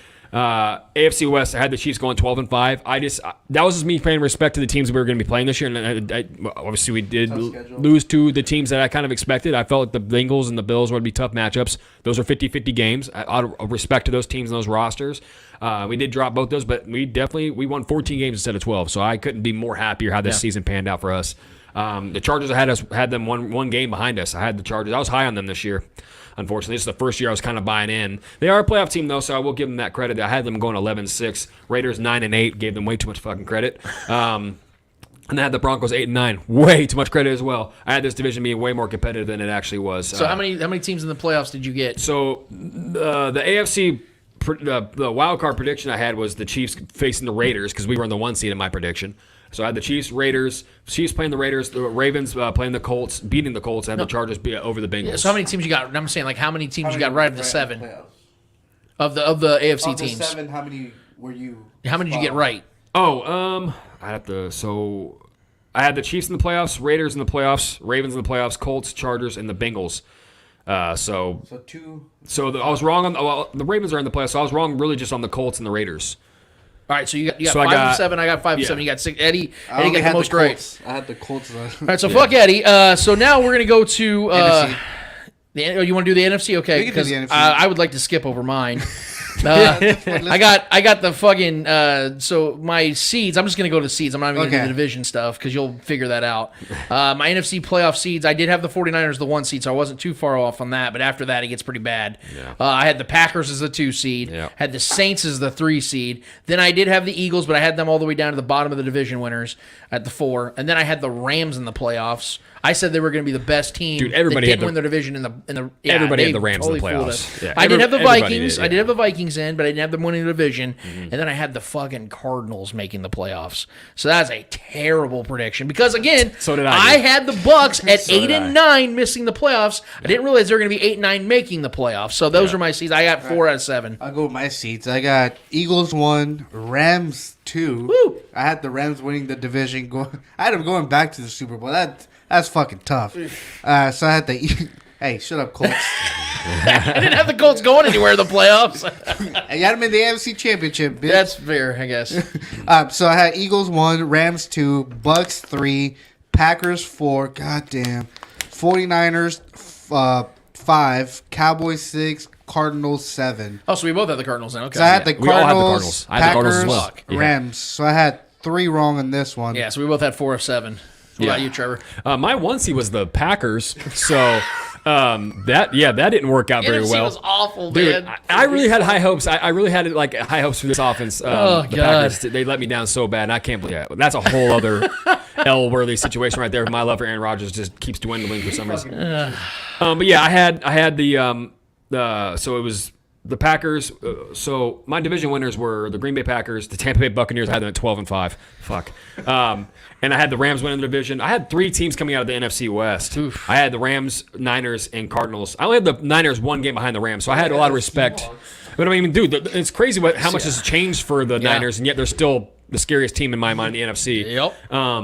So I had so my playoff teams were the Rams, Niners, Cardinals out of that division, Tampa Bay Buccaneers, Green Bay Packers in my 1 seed, and the Eagles winning their division at 11-6, which I was playing it safe with. I didn't think they'd be as good as they were this year, but yeah. So that was my the Cardinals. I think the fact we all have the Cardinals in the playoffs is kind of funny, but yeah. Yep. I did have the Vikings. I like the Vikings. Last season they looked promising, and this year we're like, they're gonna take that next step. It's not gonna be a good and step. We all knew that Cliff was kind of maybe on the fence and maybe be in and out as a coach. So maybe all out kind of year. Yeah. So now he's gone. Now D Hop might be gone. God damn. And they did miss D Hop for 7 or 6 games this year too. Yeah. Either way, but. Well, yeah. I mean, we did actually pretty well with most of our picks. We did okay. Right. Let's see how we do in our NFL Super Wildcard picks. I actually want to do the whole slate both Saturday and Sunday. There are 6 total games, and I think there's going to be some fun matchups this week. Let's start with the Seahawks and 49ers, which is the first game kicking off the NFL playoffs for the 2022 season. Yeah, man. We have the 49ers, a team that I was big on from day one. I told you guys that I think this is going to be the team that represents the NFC in the Super Bowl for the second time in 4 years. Kyle Shanahan has quickly become one of the 3 best coaches in the NFL. And I think, honestly, he is deserving of the Coach of the Year, in my opinion, because of the fact that he's had a rotating door at quarterback, and their offense has not tailed off one iota, and their team is not tailed off one iota. They're currently in that scheme. Yeah, they're currently on a 10-game winning streak. They've not lost since they lost to the Chiefs way back. I believe that was at Week 9 or Week 8. Yeah, it was a Week 8 or Week 9 whenever the Chiefs played them. It was the clapping. And they've been giving up, I think, 16 points per game since that game. And their offense, Brock Purdy, some unknown Mr. Irrelevant guy comes in, and their offense actually gets better from Jimmy Garoppolo. And it's been nothing short of incredible for what the 49ers are doing. They're hosting their divisional foe, the Seattle Seahawks, a team that we just all addressed, totally surprised us. Being a playoff team. I was going to say that the Seahawks benefited greatly off the Packers absolutely choking a game away from a team they have dominated for the last 10, 15 years in the Detroit Lions. We could talk about that in a second. But this matchup, I really want to believe this could be a fun game. The Niners are 9.5-point favorites. The over-under is 42. And it's supposed to be really rainy in San Francisco. I know California's been getting a lot of rain this week. Yeah. It's supposed to be really rainy. Going to be a sloppy type of game, more than likely, which is going to significantly benefit the 49ers. The reason being is, although I know the Seahawks can run the ball, Kenneth Walker is a very good running back, proven commodity now at this point. I think he's good. The 49ers defense has absolutely dominated the Seahawks this season. They played them in the early part of the season. They played them in the later part of the season, and it was no different both times. The Seahawks have scored 1 offensive touchdown in both games. This is the worst. And it was in garbage time. Yeah. It was when the game was way out of hand late in the game. Geno Smith has been horrendous against the Niners, and the Seahawks are on a 3-5 skid, just getting dominated. And it's because of the fact that this team, Pete Carroll, to his credit, got everything he could out of this team, but they are not talented enough. They are not good enough as a whole. Their offensive line is really good because they're young tackles, but they've had injuries across the board. Tyler Lockett still has a broken finger, and their defense is horrendous. Guys, this is going to be a sloppy game, but I'm going to keep it quick and I'm going to keep it simple. I think the 49ers cover that 9.5 because this is not a good. I know people talk about, it's really hard to beat a team 3 times in 1 year. No, it's not. I don't buy into that. Not if one team's really good. If you're really good, yeah, exactly. If you're a Super Bowl caliber team and the other team's not, it's not. Yeah. It's not difficult. It's something to do with the Bengals did to the Chiefs. Yes. Exactly. Yeah. And no offense to the Chiefs, close your ears, fans that don't want to hear this. The Bengals beat the Chiefs 3 straight times. That's hard to do. So exactly. So if that can be done. Yeah. The Niners can beat the Seahawks 3 straight times. They're going to beat the Seahawks for the 3rd straight time. I have them covering the 9.5. I think this is going to be Of all the games in this round, it's going to be the biggest blowout. I think that they're going to cover. I think they're going to probably win by 10, 12, something like that. I don't think it's going to be like 21 or 28, but I do expect it to be a win that is a very convincing win for the 49ers at home. I expect Brock Purdy to play well, but I do expect Deebo Samuel and CMC to carry the load and to run. I think they're going to run the ball all game long. I'd be shocked. Elijah Mitchell, too. I'm going to say right now, I'm going to go ahead and make a prediction. I think the Niners rush for 175 plus. I think they're going to run a lot in this game because, again, the weather's going to be a lot. I don't think they're going to want Brock Purdy to be the one that has to win this game. Yeah. I expect the run game to be very good against a very bad rush defense in the Seahawks. Yeah, I'm picking the Niners here. It's not even a question. This is the biggest mismatch in the playoffs. It's not even close. I, as a bettor, though, as the betting aspect and the way I see this game, I'm nervous to kind of take the over on the points laying with the Niners because I want to take the under in this game because I think with the rain and the Niners wouldn't play it. I'm taking the under in the 42. Okay. Yeah, I'm taking the under. Yeah. So I would too because I don't think the Seattle's going to score shit in this game. So I think the Niners could go score 24 and that's good enough. You know what I mean? I think this could be like a 24-9 kind of game, a 3 field goal game for the Seahawks, just to have some self-respect, some points on the board, just to try something. I just think with this is a worst case scenario for the Seattle Seahawks coming into a nasty Geno's first playoff game too, by the way. Yeah, and it's rainy. It's on the road. It's just, I mean.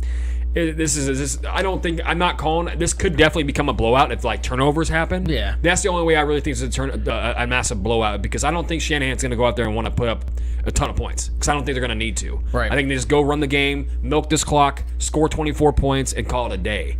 Keep everybody safe and from injury because it is going to be wet and rainy out there. A lot of slip and sliding is going to go on out there, so you want to keep you guys safe. I don't think there's going to be a lot of throwing from the Niners side. I think they're just going to run that ball and do a lot of jet sweep kind of motion stuff with Deebo and things like that. So Deebo is coming off of an injury, so I think they're going to want to keep him. He might be on a snap count. I don't think they're going to necessarily need a ton of him to go win this game. This game is a layup to me. I know I've heard a lot of people that I've talked to say there's an upset potential here. I don't see that in any way. And typically I do try to see both sides. There's just not a side where I see there's a way that the Seahawks go win this game or even push it to a 3-point deficit to keep it close. I think this game is a comfortable win, but I don't like the over here. So I would tease it down to like maybe a 4 or 5 point victory for the Niners and just see if they just coast and maybe get a 10-point lead and coast, and maybe there's some backdoor points scored by the Seahawks by field goals or something like that to make it closer than it actually was. But Niners win this game, I think, comfortably. I'm picking the Seahawks. I was like, God damn it, Eddie. Do it, bro. Do it. Yeah, let's make things interesting, Eddie. All right, I'm picking the 49ers. There you have it. Woo. I said it. Going out there, man. He's reaching. You're crazy. You're crazy.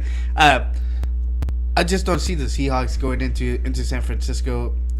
The weather, no weather, I don't care. I just had, even if it was beautiful and 80 degrees. Lights on, lights off. Yeah, I just think the 49ers are such a better team than the Seahawks are.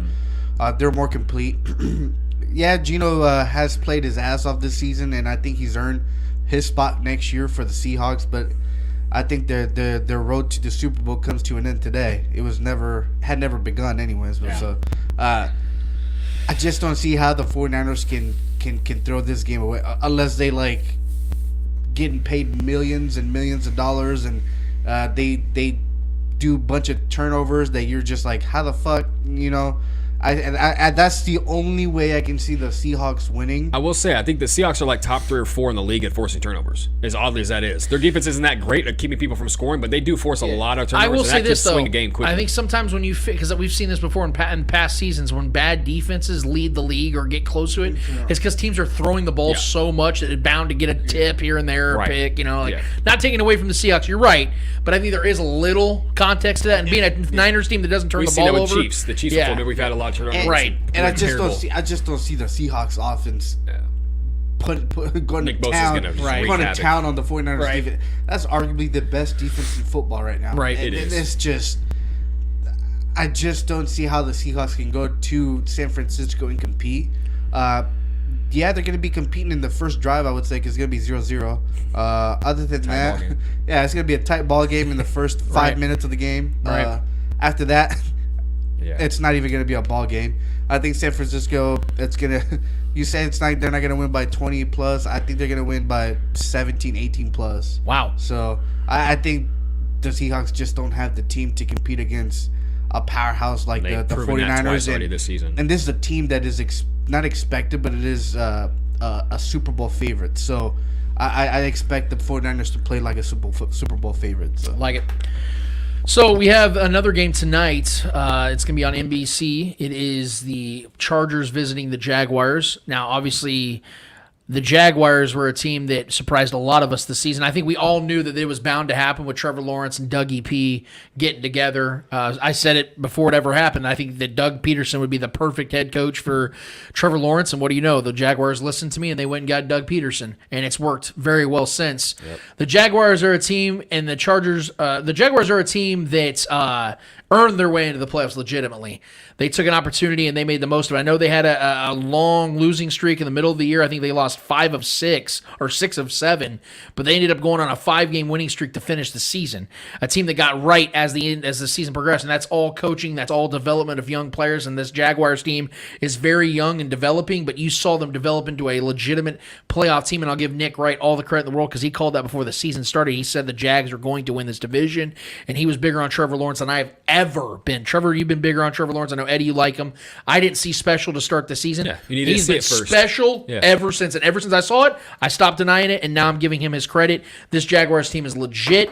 I love that win they had against the Titans last week because I felt like that put them in the greatest mindset possible because it was played like a playoff game. Exactly. Absolutely. And they went and they won that game fair and square on a big drive at the end of the game. Also took that ball away from Dobbs, the fumble recovery. Allen, the real Josh Allen, took it back and got that touchdown and finalized the game. Trevor Lawrence didn't look great from the stat column, but he had a great throw to put it in the end zone. I think it was to Zay Jones.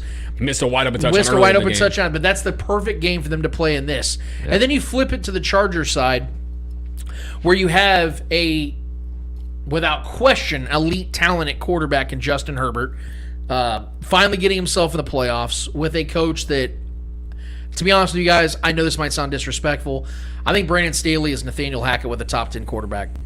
Brandon Staley is so bad at being a head coach. He's Nathaniel Hackett that does yoga. He's terrible. I'm not even trying to be mean, but the man does. I don't think he understands what it means to run a team. He really doesn't. Week 18 in Denver against a tough elite defense against a divisional foe with an elite defense. You have literally nothing to play for. You can't move up or down in the playoff seedings. You are solidified you've clinched the 5 seed, and it happened before the game even started. The Ravens lost before kickoff even in Denver happened, which clinched the 5 seed for the Chargers. You should have stopped everything and said, Justin Herbert, you can play a series or two just to kind of keep your game going. You're done after that. Joey Bosa, you just got off of freaking IR. You're not playing now. Mike Williams, you have injury history. Keenan Allen, you have injury history. Austin Eckler, you've been banged up all year. You've been the catalyst to this entire offense. Y'all taking the day off, and we're surviving for another day because we have the playoffs next week. And Brandon Staley decides to play all of them, and then Joey Bosa gets hurt again. He's playing, but he's banged up again. Yeah. Mike Williams has a literal fracture in his back. All because Brandon Staley's dumb ass decided to play these guys. I'm a Chiefs fan and I'm pissed. Oh, yeah. I'm pissed because this Chargers team is too good to have that type of inept head coaching. You're rooting for the players, and he's putting them in the worst case scenario. I wanted to see the best play the best in this situation. Now the Chargers are coming in here banged up even more so, and it's so funny to me because you would have thought a guy that's head coaching a team that historically has as bad a luck as anybody when it comes to injuries would know not to play their guys in a meaningless game. And it's funny because Brandon Staley's also a coach that is so big on not playing guys during the preseason when that was literally a preseason game. Yeah, it was a pre-playoff game, and it didn't matter, and he still did it. Point is, the Chargers now come into Jacksonville across the damn country on a short week, banged up, yet somehow, some way, Vegas has the Chargers as a 2.5-point favorite on the road. The over-under's 47. They're expecting some points to be had. There will be I'm expecting some points to be had in this one, but I can't think outside of maybe Justin Herbert and I guess Austin Eckler, but I think that ETN has really put himself in a good category. Eckler's better. Keenan Allen is going to be tough for that second. But I'm saying that when it comes to pound for pound, match for match, outside of Justin Herbert, and I don't even think it's that big anymore because of what Trevor Lawrence has emerged into becoming over these last 6-7 weeks, where do the Chargers really have a significant advantage? I know that the Jaguars have their right tackle out, Cam Robinson. He's supposed to miss this game. So Joey Bosa, if he can play a full game, could really eat. That is a potential. Khalil Mack too. But the Jaguars are one of the best at protecting Trevor Lawrence, even with Cam Robinson being banged up as much as he's been. And his mobility. Yes, the interior presence of their offensive line has been incredible. Brendan Scherf, the addition of him, has been nothing short of incredible. Yep. With ETN running the ball so well, can I give you guys a little factoid real quick? So, 2 facts I'm going to throw to this matchup, and I'm going to hand it to you guys. I'm going to give Price Carter some credit here. He works with the Arrowhead Pride. Price Carter tweeted this out because if you guys remember, in Week 3, these two teams played, but this time it was in SoFi. Man. And the Jags clapped them cheeks. Shut them out. It was 38-10. That was a absolute ass beat. Shut them out to late third, fourth Justin quarter. Herbert could. I know Justin Herbert was dealing with rib injury and stuff like that because he just suffered it the week before. But that was his choice to play, and Brandon Staley obviously gets off on playing injured players. But there was this narrative, and this is Price Carter's tweet. There's this narrative out there that the injured Chargers lost to the Jaguars in Week 3. Here's some of the players that played in that game.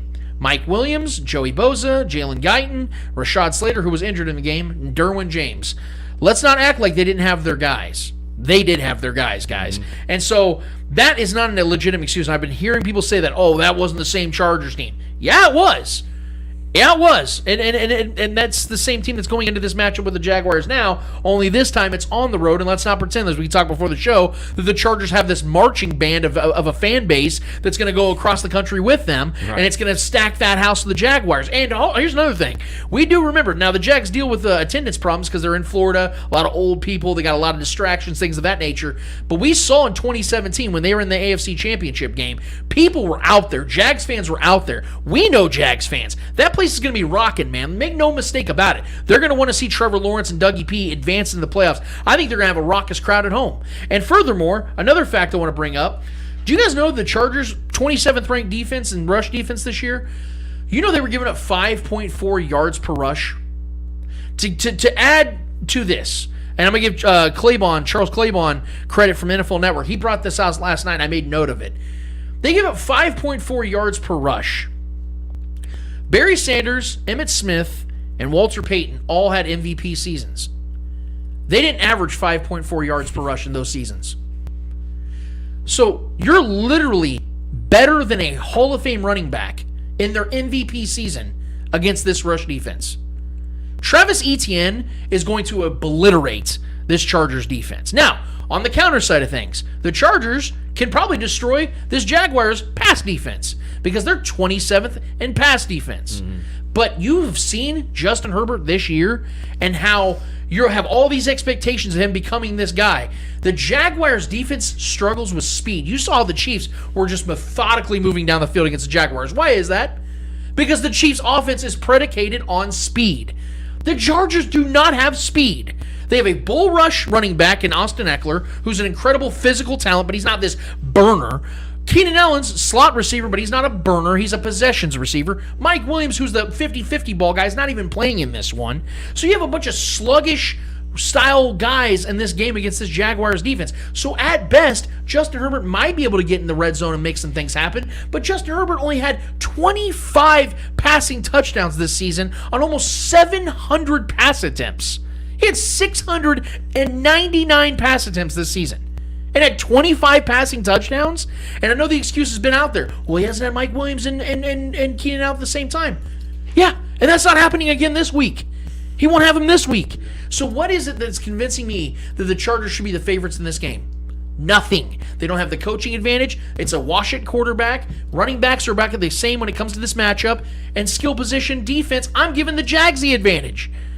I have the Jags winning this game. I have them covering the 2.5. I think it is going to be around 47 points. In fact, I'll just go ahead and say it now. I think it'll be the over because I think both offenses will be able to do what they need to do earlier in the game. But I'm saying punch for punch. I trust the Jaguars and a home game on a short week, healthier team, more confidence on their side, better coaching on their side. Give me the Jaguars in this one, plus 2.5. Yeah, and without his number one target, Mike Williams, that's the biggest thing here. I think the biggest – listen, I think the Jags are the better team The Jags are the better team to me, and they've been the momentum has been good for both these teams in the season. Outside of the nonsensical game that they just put the Chargers played against the Broncos, but the leadership of the Jags, the coaching of the Jags, the quarterback play of the Jags, regardless of what you think about Herbert being the better player, which I do think he is the better quarterback, but Trevor Lawrence has been better down the stretch. Yeah, it's not even close. He's been the better quarterback down the stretch. His numbers are better. His completion percentage is better. His QB rating is better. His everything. He's been throwing more touchdowns down the stretch. He's just been the better quarterback. And that momentum, and then being able to prepare and be at home all week preparing for this game, not having to travel. The Chargers have on a short week having to travel to Florida across the country. And they haven't been a well-traveled team, honestly. So, and then Staley, who I think will lose his job if they lose this game because of the fact that he's just done nothing but try to destroy the odds of the success and playoff chances as he did against the Raiders a year ago.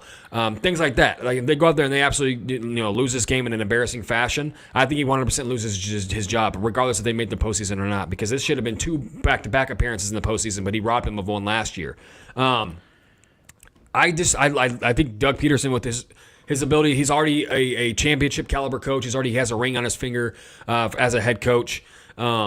Just that alone to me is what makes or breaks this decision for me. And the fact that I think that the Jags at this point are the more talented team overall, roster wise. I think they have a better edge rush. I think they have they're far better. This is going to be a challenge for Austin Eckler to run the ball. This is a very good run defense, one of the best run defenses in the league. That defensive front has been very stout against the run. Granted, they do give up yardage in the passing game, but I think that is strategic for them, similar to what we've seen with some Chiefs defenses. They have that bend don't break kind of mentality. They are still a good defense in the red zone a lot of times as well. So I could see them being a challenge for them. And John Herbert hasn't thrown a lot of touchdowns in the red zone. His touchdowns are down this year overall. So he didn't even break 30 touchdowns. You know what I mean? So there is an issue there. I think, but I do like the over in this game as well. I think 50 plus points will be scored in this game. I think the Jags scored 30 plus of those points.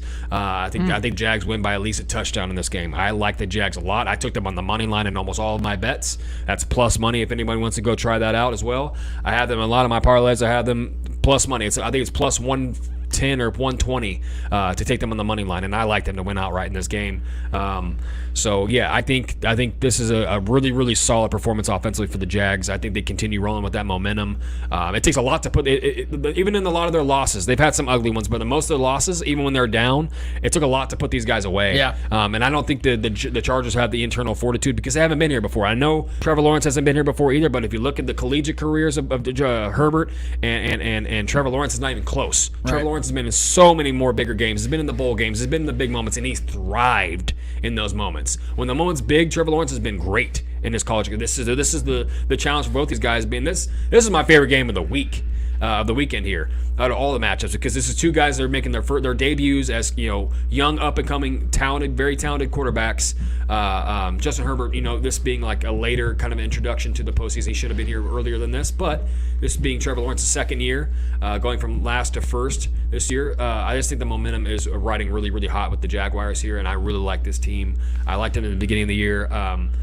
So the fact that they won the division, the fact that they won that quote-unquote playoff game against the Titans last year for all the marbles, that was a very impressive win for me to see them go out there and take that, a very well-coached team, a guy who's been there and has won the AFC before, or been the one seed in the AFC before when no one thought it was likely. So that's a tough team to beat, in that kind of situation. I'm riding hot with the Jags here, man. I think they win. I think they win by at least 7. Oh, man. Here we go. Hey, a lot of people are picking the Chargers, bro, so I don't blame you if you do pick them. I'm going to pick the Chargers in this game. Why am I picking? Why am I picking the Chargers? I don't know. I just I have a feeling. I don't take into consideration like the season games. Kind of like I said earlier in this show, is like I think this is a completely different season. And I just think Justin Herbert is here to kind of put his name on a list of I guess you can say successful quarterbacks, and I think he wants to prove that he can be a successful quarterback, and I think there's a great opportunity for him to prove that. Even I know it's one game into his playoff career, but I think this will help elevate his name. Yeah. He can definitely grow a lot more as a player by him winning playoff games, and I think this is where it all starts. I think Justin Herbert is gonna do enough, and I think he has enough talent around him in that offense to where they can propel a win. I can see a very, very tight, close game, but I can see Justin Herbert going out there, lead his men into a victory late in the fourth quarter. Maybe they'll be losing around the whole game, and then fourth quarter comes on, they'll turn it on and rely on Justin Herbert and his hand, and he'll take him to victory lane. So I do think that the Jaguars, them being such a young team, I know they both don't have playoff experience. Both teams don't. Both quarterbacks don't. I just think the Chargers are built for playoff purpose, for playoff games more than the Jaguars. The Jaguars are still young, are still growing. Obviously, going from last to first in one season could be a lot of pressure for them going into the playoffs. So I can see the Chargers maybe taking advantage of that. Obviously, I can see the Jaguars win this game outright and just outplay the Chargers. But at the same time, I do think that this being a different season in my eyes, I do think the Chargers can go in here and potentially pull out an upset, because that's exactly what's going to be an upset. Okay, I just want to make one statement. This is kind of what the make or break thing was for me heading into this matchup, because you're right. There's a lot at stake here. There's a lot of rite of passage kind of moment for both of these quarterbacks. If whichever one wins, that could alter and boost the trajectory of their careers. One could become better than the other. We don't know. Granted, I do think Herbert is the better talent right now at quarterback. But I'm gonna say this: I think the game that Trevor Lawrence won last week that was a playoff game.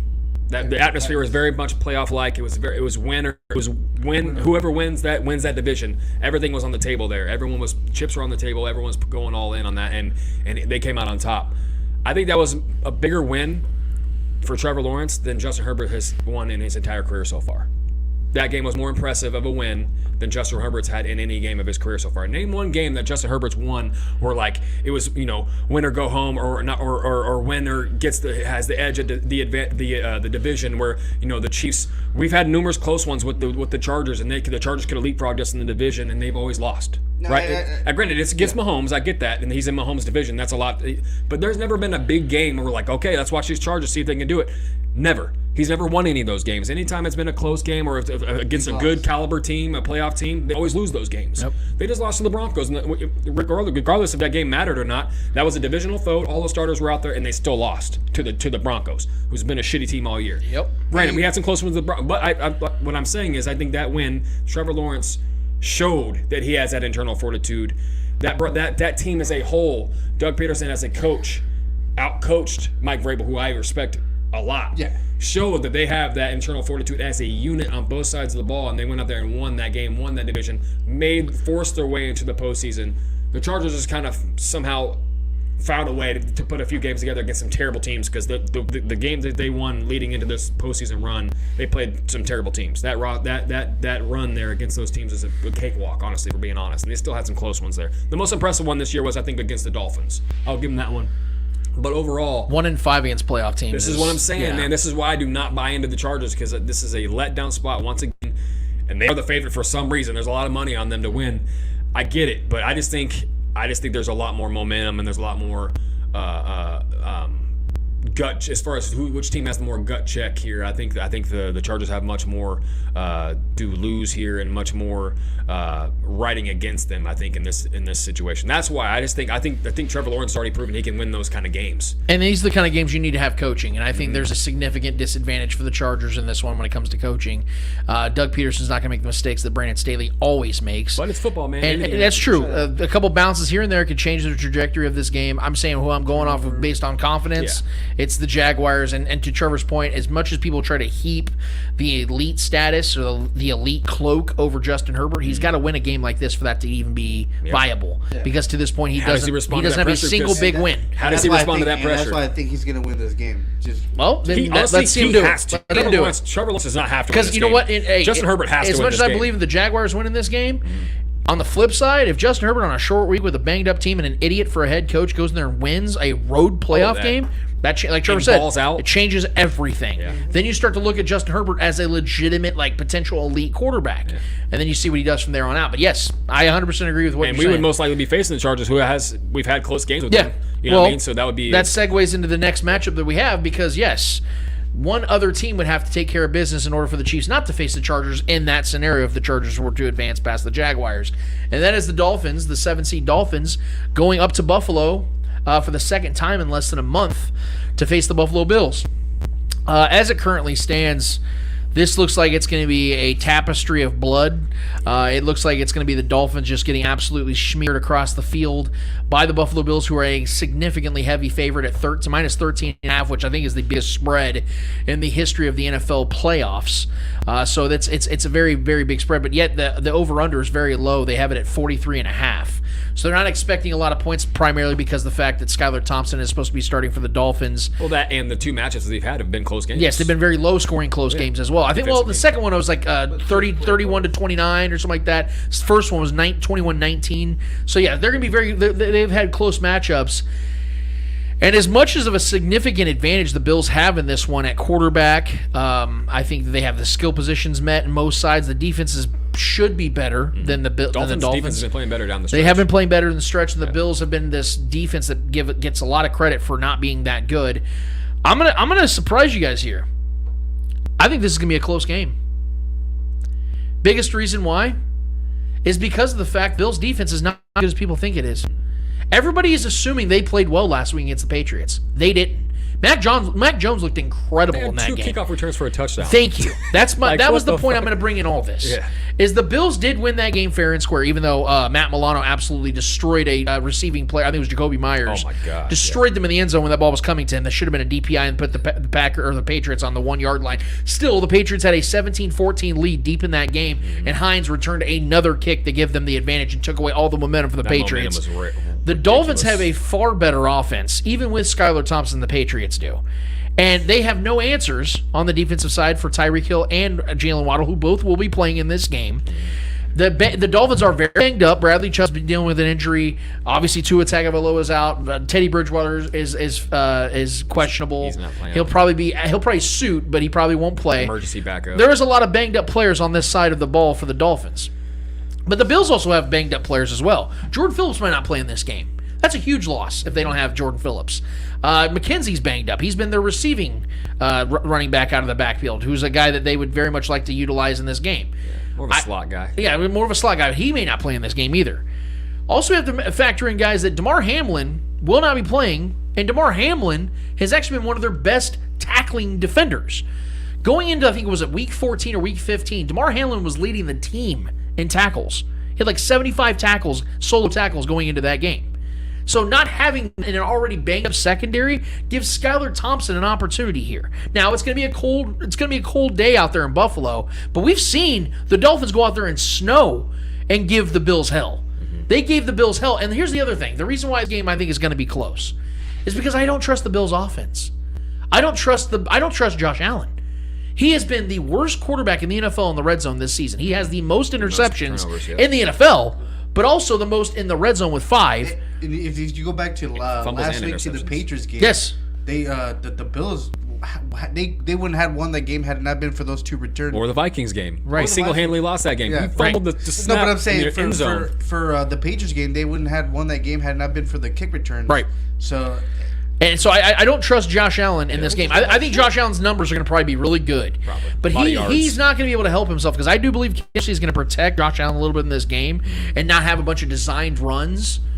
Because I know everyone's expecting the Bills just to blow them out. So Ken Gorsty's initial game plan probably won't be to have design runs for Josh Allen.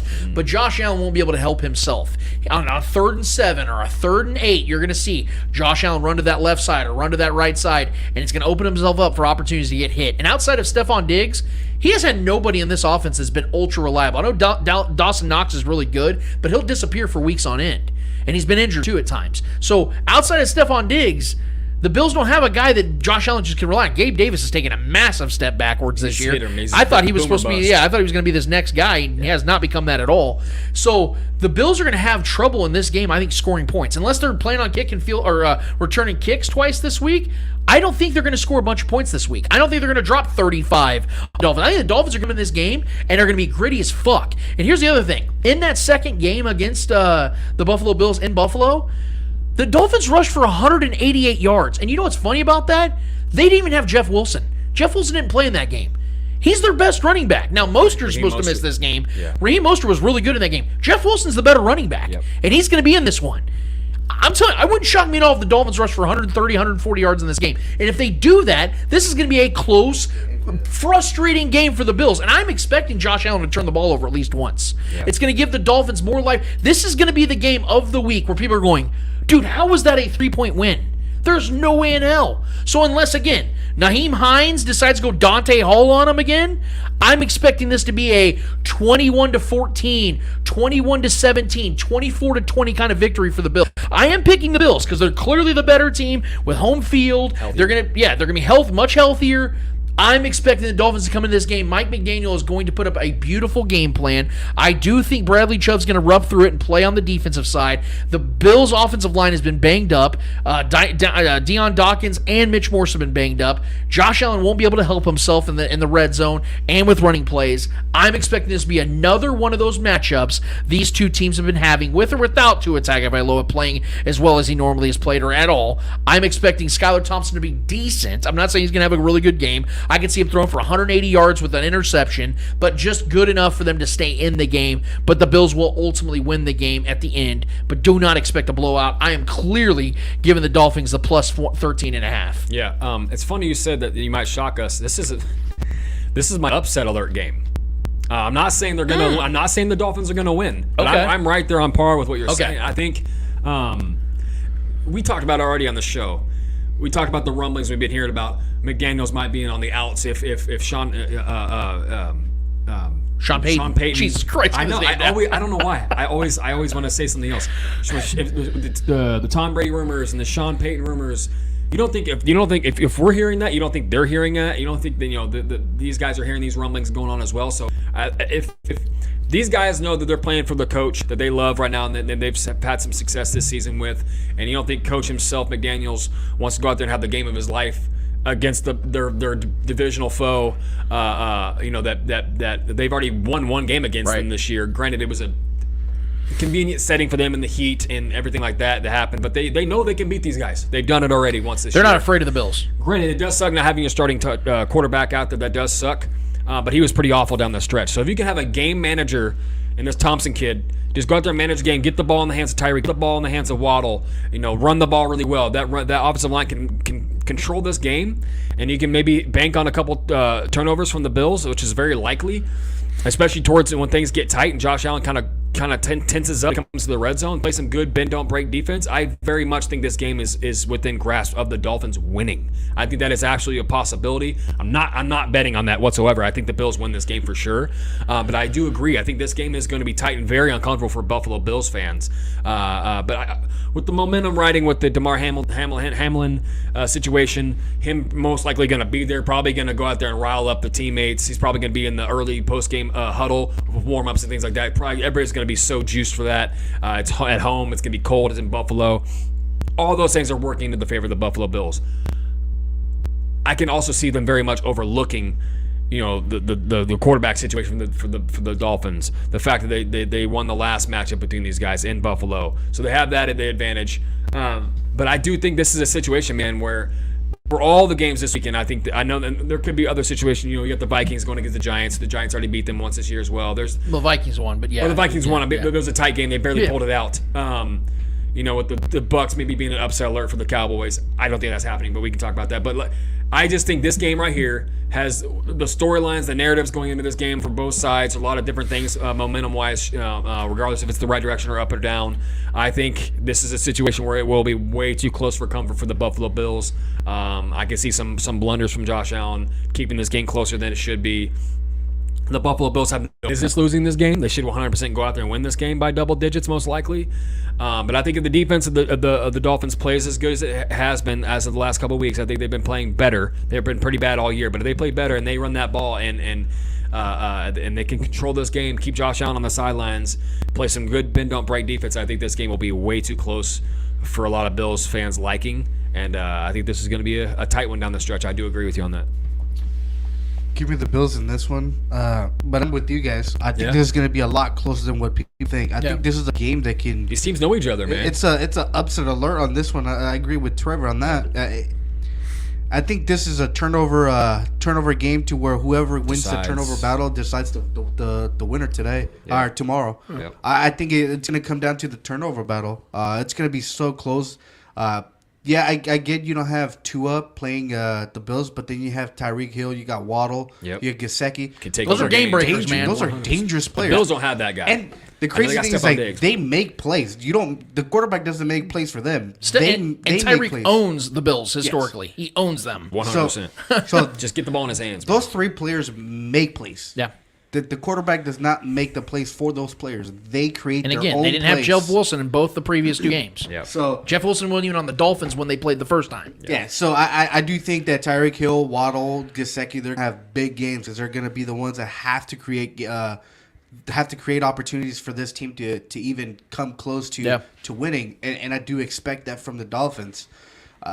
Both their previous both games were close, but I just feel like this game it just can go either way. But I'm picking the Bills just because they have the better quarterback, the better team, the healthier. I just think at this point, I don't know. This is a coin flip, but I'm sticking to the Bills. Well, I think we know the league would like to see the Bills win this game. Not saying that. I'm not saying there's any kind of collusion or anything like that. But I will not be surprised if there's a major Schaefer's the call. referee? I will not be surprised if if this game is tight. There's a major call that goes in the favor. Maybe a DPI or something like that sets them up to score. I didn't say it. Hey, Y'all listen, heard. I and didn't say it. You I know didn't. me, I Lance. wasn't the one. You know I me, wasn't Lance. the one. I'm never that guy. I'm never that guy that tries to like use that narrative. But I think we all kind of know that there's some momentum going in the favor of the Bills league wide. Some, huh? Watch pass interference. Some. I'm just saying that could definitely. I will not be surprised. if that Watch it be a happens. pass interference. Clock runs out. Yep. Pass interference in the end zone. They get one more play because pass interference. Does that remind you of any other game? And then, guess what? Another. Hey, pass I'm not the one interference. saying it, fellas. You guys hearing it's other voices, not mine. I rarely go that route, but there's definitely I can see a scenario. Hi, Like Sal. that. Wow.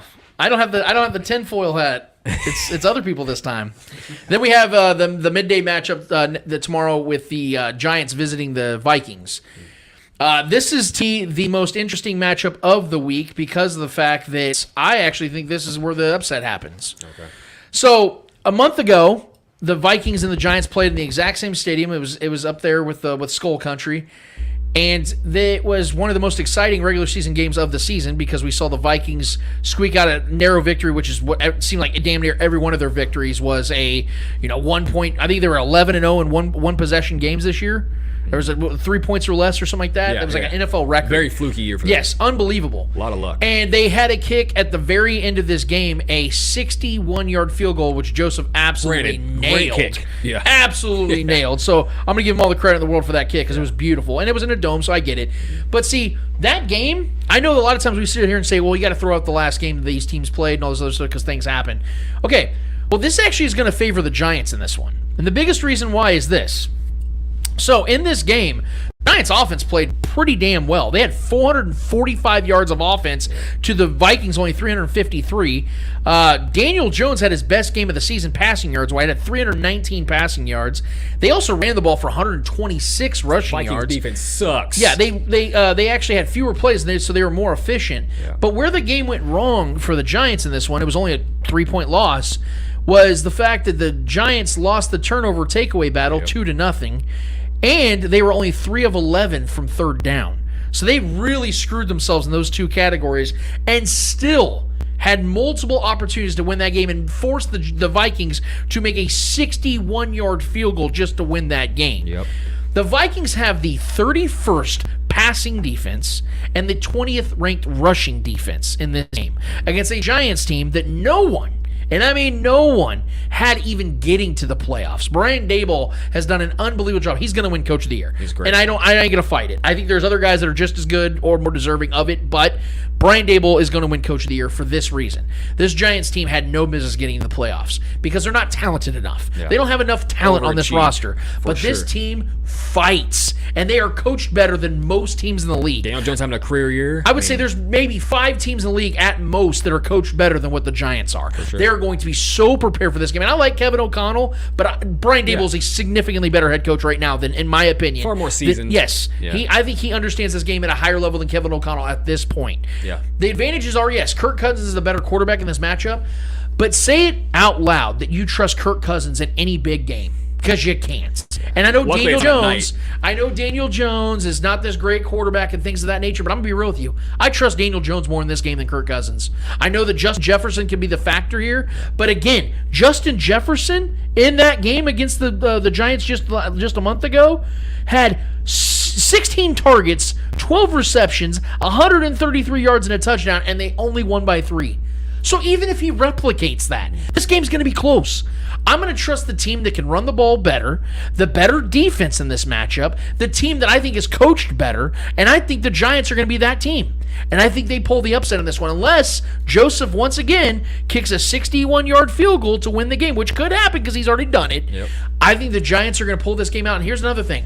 The Vikings are a team that when they lose bad. Mm-hmm. I wouldn't be shocked if the Giants win by 10 points in this game.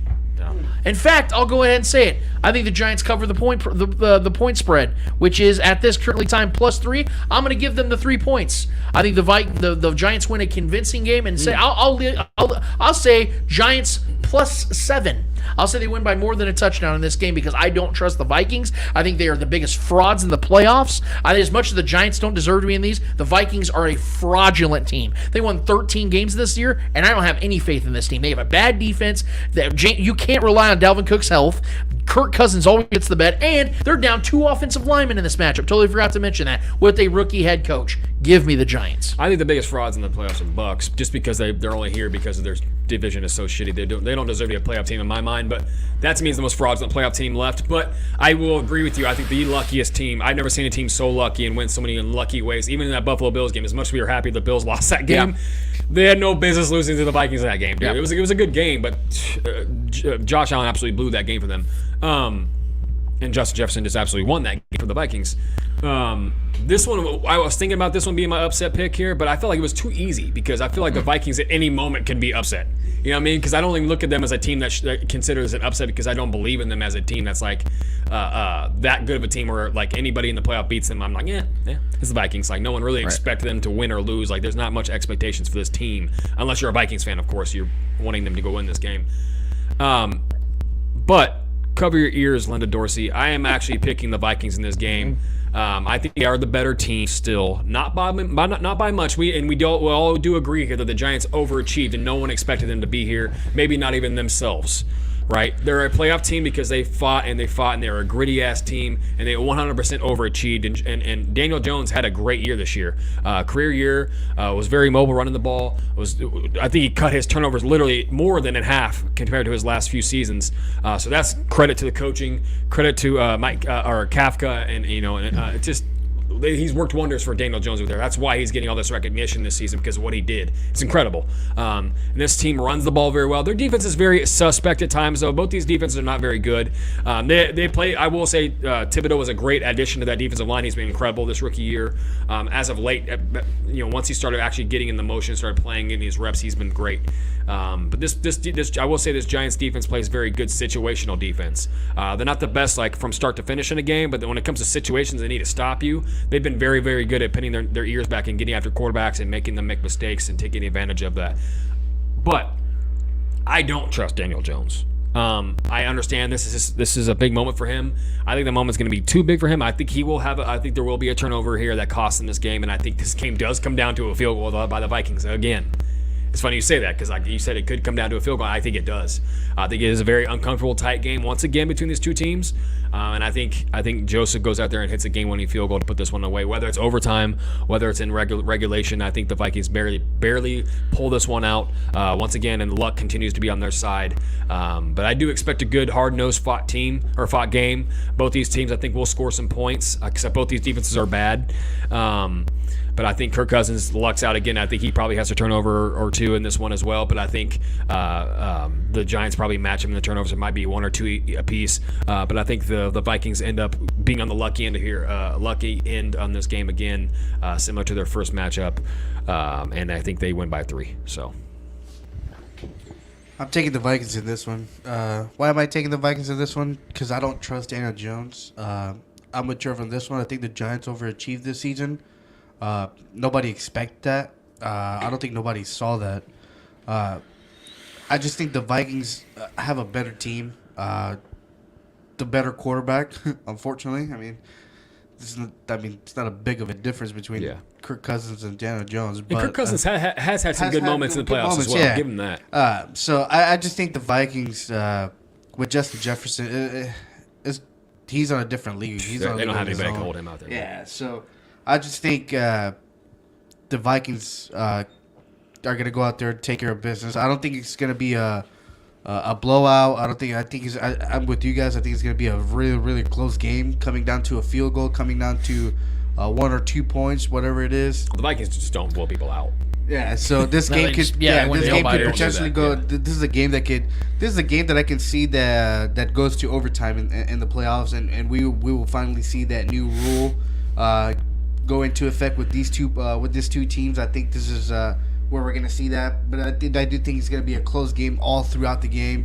I don't see a clear favorite, but I am picking the Vikings just because the quarterback situation in New York, I just don't trust. They're more talented. I just don't trust. But I will say, Saquon Barkley is a guy that can single-handedly wreck this game and win this game for the Giants. If they take the ball out of Daniel Jones' hands, that's probably the best option, I believe, and they just let Saquon work because that defense sucks. I just think if the Vikings take a lead early, I think they would force the Giants to go away from the running game. Yeah. So it will benefit the Vikings to take that lead early.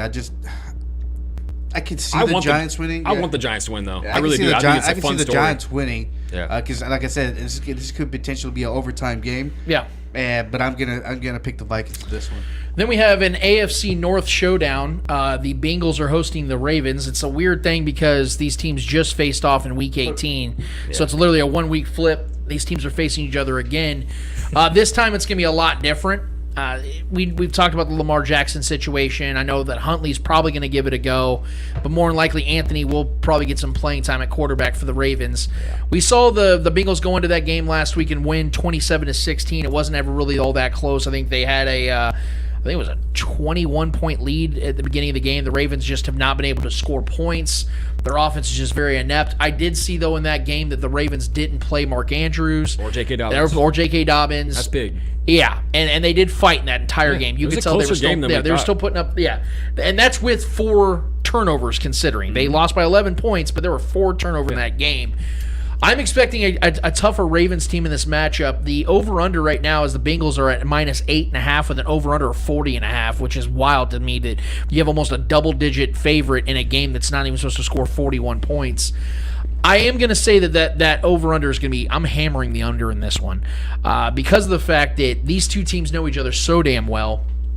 And even though the Ravens should be underdogs in this matchup because Lamar Jackson's not there, we have to remember also that earlier in the season when these two teams faced off and Lamar Jackson played fully healthy, the Ravens not only won, but they won 17-16. And that was before Roquan Smith joined the team. And I don't know if you guys knew this, but in Week 9, Roquan Smith was traded from the Bears to the Baltimore Ravens. Can I just give you guys the scoring totals that the Ravens defense have given up since then? 13, 3, 28. That was to the Jacksonville Jaguars of the Trevor Lawrence. 9, 14, 13, 9, 16, and then 27 last week in a game that didn't matter.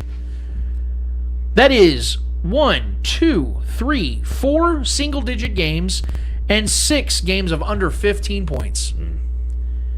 The Bengals are going to struggle in this game. Yep. The Ravens are going to give them everything because John Harbaugh has been pissed off all week about the Lamar Jackson stuff. Now, I'm not expecting the Ravens to score hardly at all in this game. I think they're going to struggle bad because the Bengals, to their credit, have an awesome defense. And I know Trey Hendrickson is... Especially in the second half. Yes. Trey Hendrickson is dealing with an injury as well. I think he has a broken wrist or something like that, so he may not play a lot. But that secondary for the Bengals is going to play well in this one. Yep. This is going to be a very low-scoring game, which is why I'm going to give Joe Burrow the advantage in this one, because I think that although I think John Harbaugh is overall a better coach than Zach Taylor is closing that gap. He's coming up, man. And they have much better skill position players on the offensive side. They are a loaded offense. Their offensive line, though, is what's going to give them problems. Kappa and obviously La'el Collins is out for the season with a torn ACL, and Kappa's out with a leg injury as well. I don't know if he's going to return for the playoffs. He's out. So they are missing a guard and they are missing a right tackle. Right, on both on the right side. Roquan Smith, he's not a sack guy, but I can see the Ravens blitzing the living hell out of Joe Burrow. Good luck, Joe Mixon. And I expect the turnover battle to be neck and neck in this one. I think both offenses are going to turn the ball over a couple times in this game. It's going to be very sloppy. It's going to be a typical AFC North game, but because Joe Burrow is the second best quarterback in this league as currently constructed, and because Jamar Chase is an elite receiver already, and T. Higgins and Tyler Boyd are very good option 2s and 3s, I think they're going to make just enough plays to get out of this game, but that 8.5-point line is crazy to me. I think the Ravens are going to give them everything they got. I think this is a one-possession game. In fact, I'll go as far as to say I think they win by less than 3 points. I think this is going to be another one of those 17-16, even like 14-13 kind of game. I don't think the Bengals are going to score much at all in this game, and I think the Ravens are going to give them a lot of tough possessions, but I do think the better team's going to win this one, and that is the Bengals. They will advance and play whoever gets out of that next round. Give me the Bengals, but give me the Ravens plus 8.5. Yeah, I think it's really bad for the Bengals that they're this big of a favorite. I think John Harbaugh is a guy that loves the bulletin material. The Ravens defense absolutely loves bulletin material. You got the characteristics of a Marcus Peters and a Justin Houston and Calais Campbell. All these guys are just guys that have been here and just love these kind of gritty games. They get up for this kind of stuff. I love this game. I really, really love this game. This is going to be one of those football games. It's not going to be high scoring. I think the highest scorer team will probably have like 21, 23 points or so. I do think the Bengals win this one, but man, this was one. I know it's between the two divisional foes for the Chiefs, the two teams that we were most likely going to face. But these are the two games that I see the upset alert on both of these. This is almost my pick because I really, really like the Ravens defense here. They rival the Niners defense in my mind as far as like points allowed, just what they've done with the lack of the offense that they've been able to counteract what they've been doing to other offenses. The Ravens offense hasn't been able to help out this defense by putting up points and putting pressure on the opposing offenses that they face. And they still have shown up and still have made these stops and still have held people to such low scoring. That's so impressive to me. You have so many good veterans on this team, young guys as well. Patrick Queen is a young and up and coming star linebacker in this league as well. And you add Roquan. I mean, this defense is so stout and ready to go. They're gonna be ready to play, man. Harbaugh is one of my favorite coaches in this league. The guy knows how to win games in weird ways, whether it's special teams, whether it's defensive, forcing turnovers, pick sixes, fumble sixes, things like that. He finds ways to find the weaknesses of these offenses. I think they're going to get after Joe Burrow. I think they're going to make Joe Burrow's life a living hell in this game. I think he's going to get sacked at least 3 times in this one. I do see some turnovers. These games tend to have turnovers. I think the Ravens win the turnover battle here. I think they're the team that forces turnovers better at a higher rate as well. Obviously, they're the better defense. And we've seen Joe Burrow have those games where he's had 4 or 5 turnovers. You know what I mean? That can happen. And especially with the Bengals possibly overlooking the Ravens. Because honestly, in my opinion, I think the Ravens conceded that game this past matchup. The fact that they bench starters, they kind of like, you know what? Fuck this. We're not going to let the league do this whole coin flip shit. We're going to go out there. We'll play our guys. We'll let them go out there and play as best they can. But we're gonna sit the guys that are very important to us. And J.K. Dobbins being out of that game is massive because I think he's going to have a really good game here. I think the Ravens are going to figure out a way to put up points via the running game and control the clock. I think they're going to keep Joe Burrow on the bench. I think this game's going to come down to the last 5-6 minutes. I really do. I think this is going to be a one-possession game. Whoever has the ball, I think wins. There is an avenue where I think the Ravens win this game in a strange way. We've seen weird things in football, man. Yeah. And you talk about experience. I know the Bengals as of late have experience, but it's not even close to the experience on this Ravens roster, right? With John Harbaugh and a lot of these guys in this defense, Justin Houston being a guy that's been around this league, Calais Campbell's a champion, a guy that's been around, you know what I mean? So I fully expect this to be an absolute dogfight. And that's what the Ravens want because if the Bengals are putting up points, this game's over, right? Because they're just not going to be able to pace them. So if that happens, that's a bad deal, and this game's going to wrap up fast. But I don't know what the quarterback situation Huntley might play. I really hope he does play because he gives them a better chance to score because he's shown he can have a good connection with the tight ends. But I just love the Ravens' ability to find ways to run the ball, especially with J.K. Dobbins, a guy that can pick up chunk play. He's a lot like a Nick Chubb. He has that if he makes the first guy miss, it could be a home run at any moment. So I think this game's going to be within 3 to 4 points, and I think whoever has the ball last wins it. And I'm going with the Bengals to win it. But I think it'll be a close one, man. Dogfight for sure. Well, I thought you for a second picked the Ravens. I don't think He it's made out of the realm whole- of reality, though. The whole thing, I was like, he's picking the Ravens. No. Like, You I'm didn't picking make the- a case that sounded like you were going to go with No, the no, Ravens. It was because- good. It was well thought out. Yeah. Because I do think there's an avenue where that happens. This But shit I caught me just off think, guard at the end. I was like, I'm picking the Bengals. I was like, just what? think, and listen, and T. Higgins isn't 100% healthy here. T. Higgins has been banged up the last couple weeks of this season to end it. So, leading into this matchup, I mean, it could come down to Jamar Chase having to make a big play, or Tyler Boyd making a big play here and there. But I mean, the last couple matches between these two teams have been, they tied. It's 1-1 against these two teams.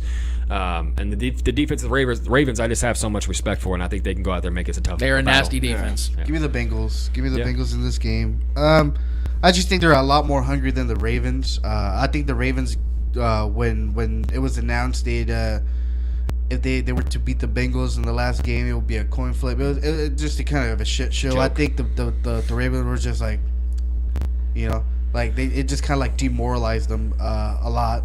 They felt disrespected. They felt, but I think the Bengals took that and fueled, took that fuel and put it into the fire. You know what I mean? Like, I think the Bengals are fired up going into this postseason, especially how the league did them this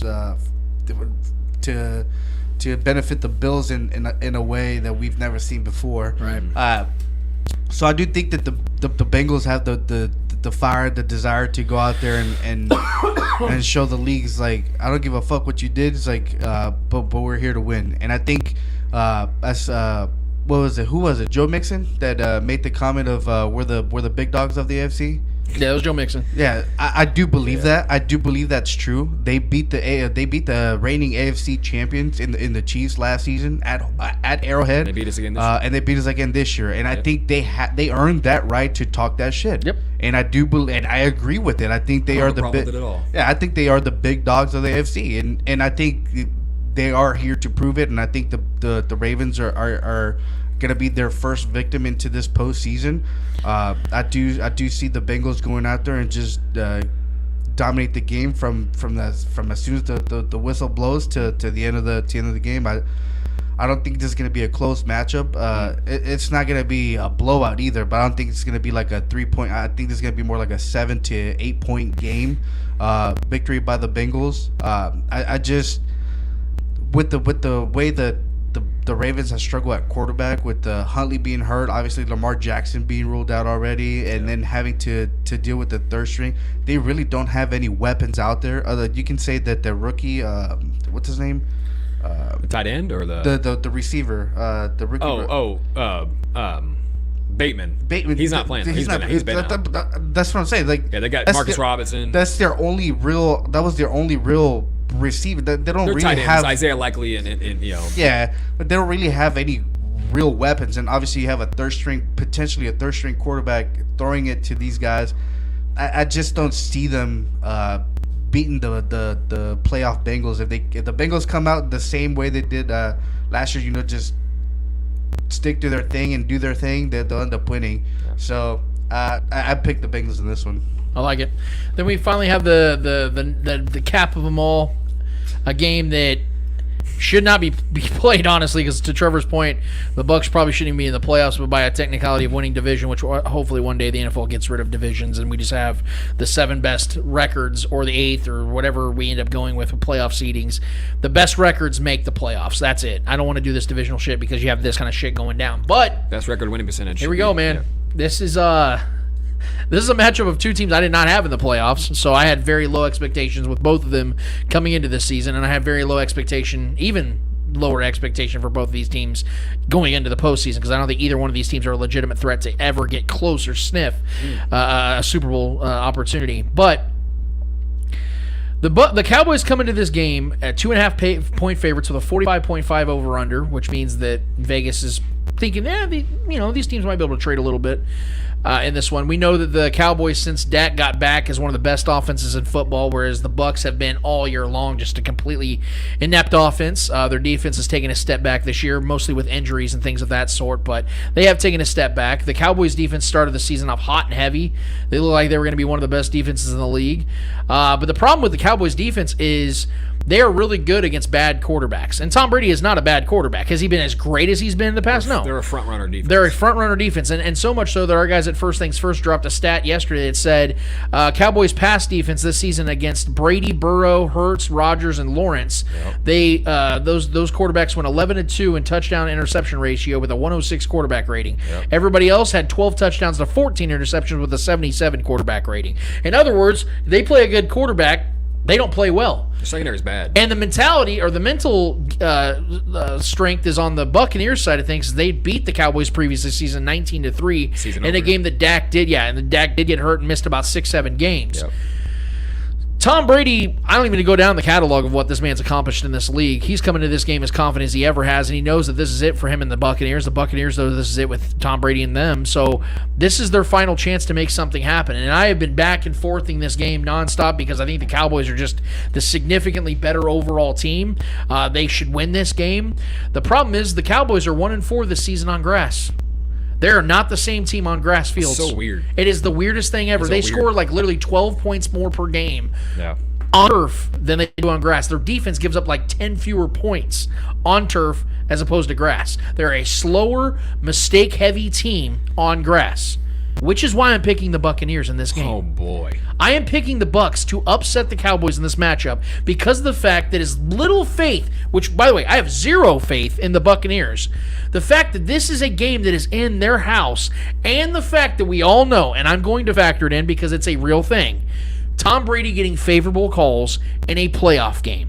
How many times do we have to go down this list of horrific pass interference calls, holding calls on third downs, roughing the passer? There's going to be something, because this game's going to be close.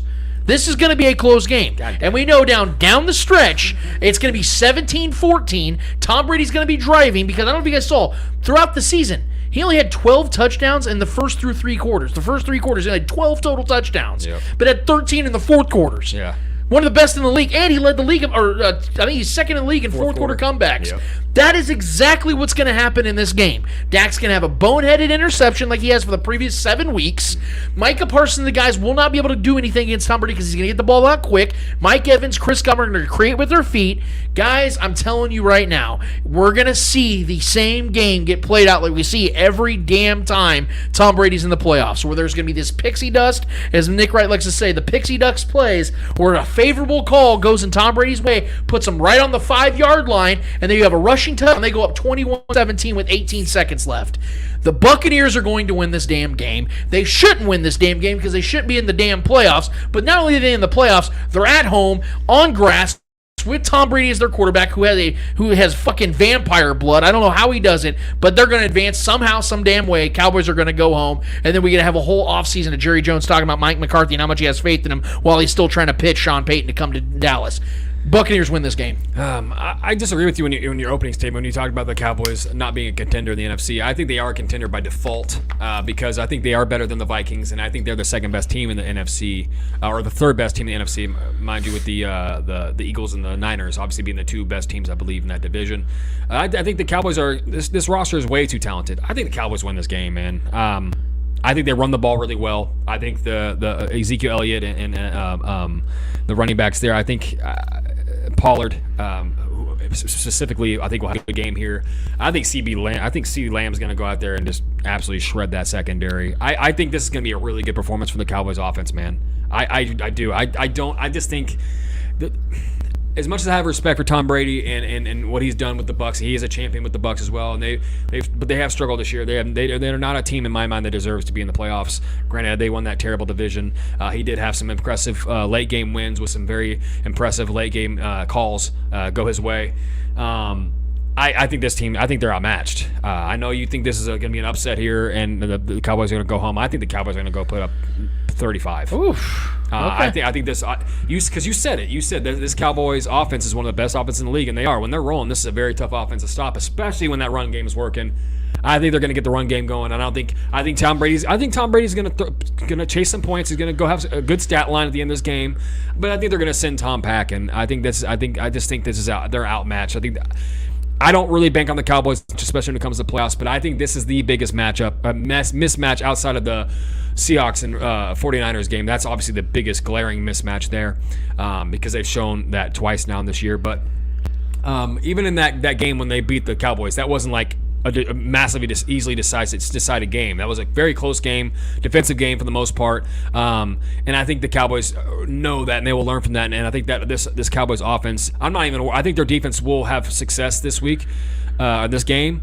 I think they're going to try to get there with 4 and really kind of zone out a lot of the guys to try to take away a lot of the underneath things that Tom Brady likes to do, because that's how he thrives. Obviously, he gets the ball out quick and just dinks and dunks his way down the field, and then every once in a while he'll have a play action where he'll chuck it deep to Mike Evans, and it works. I'm not going to act like it doesn't work. It's worked Tom Brady's whole career. He's always found a way to trick the defense into not seeing that play coming, and it works a lot, whether it gets a call or whether it gets a completion. It is what it is. I think there will be some points scored in this game. I think it's going to be a fun game, actually. But I think if the points are being scored and this is a point-chasing kind of game, I think that favors the better offense by far and the Cowboys. And I think it's a pretty clean game. I don't think there's a lot of turnovers. I think both these teams have good possessions. Points will be scored.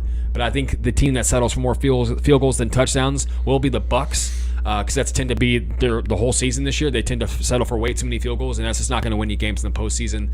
Will not be surprised if Tom Brady gets those calls. I'm with you on that, but I still don't think that's going to be enough to put the Cowboys away. I think they put up too much points for them to overcome. So I'm picking the Cowboys here to win by 4 or 5 points. I'm picking the Cowboys. You both want to be wrong. That's fine. That's fine. I don't see. The Bucs shouldn't be here, dude. Yeah, I have all the respect. They shouldn't be here. I just don't see how the Bucs can go out there and dominate this team. You don't have to, or like even win the turnover. Like even if you win the turnover battle, I just don't see how. Y'all really trust the Cowboys? Nope. No, I trust them more. No, than we the don't Bucs trust team. them, but I trust them more than the Bucs for sure. On grass field. It's a real thing. It's not. I'm not making it up. It's a real thing. You're picking Daniel Jones to win a playoff game, so I mean, you're picking Kirk Cousins. He's won playoff games. He's won one playoff game more than Daniel in Jones. 11 years. More than Daniel Jones. Like, I'm just He's saying. been there. He's been there. I know I'm picking Dak to win a playoff game. We're picking. Y'all split like look at the quarterback difference in the AFC and NFC, man. I just think there's a massive talent divide here. Yeah, I'm picking the Cowboys because they're the better team. They're the hottest team going into the playoffs. Okay, but in the NFC Championship 2 years ago, who was the better team? Packers, Bucks. The Packers. They had home field. They were the better team, and they lost. The Packers choked that away. Yeah, though. Exactly. I'm talking about the Cowboys. Yeah, but that was a much better Bucs team in my mind. That defense was phenomenal. Yeah. Yes, I agree. I'm just saying this Cowboys team was in that Packers Bro, this team. Bucs team had no business winning that division. This I division don't. is You so know, shitty. I agree. If they would have lost that game to the Saints, they probably wouldn't have the division locked up. No. There's a lot of things that should have happened that kept them out. There was no time Saints left on the decided clock to and they not beat run the clock Saints. off. Yeah. Like, sorry, I totally interrupted you. No, you're fine. I mean, there's not much to say other than you're gonna be wrong, and I can't wait to laugh at your face. You're talking about the Vikings being lucky. I mean, the Bucs are. Everything you have to say about the Bucs, I agree with. But I get it. It comes down to playoffs and favorable calls. I get that, man. But yeah, I just the Cowboys are just the far better team between these two, especially going into these playoffs. Yeah, into these playoffs. Yep. The running game that the Cowboys have is amazing with Pollard and Zeke just doing their thing. I don't think nobody expected Pollard to be the player that he is this season. I think he's outshined Zeke in a way this season. Oh yeah. Well, CeeDee Lamb is a problem for that secondary of the Bucs. Yeah, he's gonna have a field day. Unless the Bucs can get to Dak all the time, and I don't know. It's very hard for me to see the Bucs coming out with a victory on that. I'm gonna say it right now. I think Dak throws for 2 and rushes for 1. All right. I think Dak has a really good game. I mean, I think it's gonna be a close game, but I got the Cowboys by 7. Like it. All right, let us know what you guys think. I know the game's going to be coming up about an hour and a half when we're live streaming this. Let us know what you guys think about these matchups. Who do you guys have winning? By how much? Covering the spreads. We love hearing about that. Over-unders, all of it. Let us know what you guys think about these wild card matchups, and we'd love to hear back from you guys.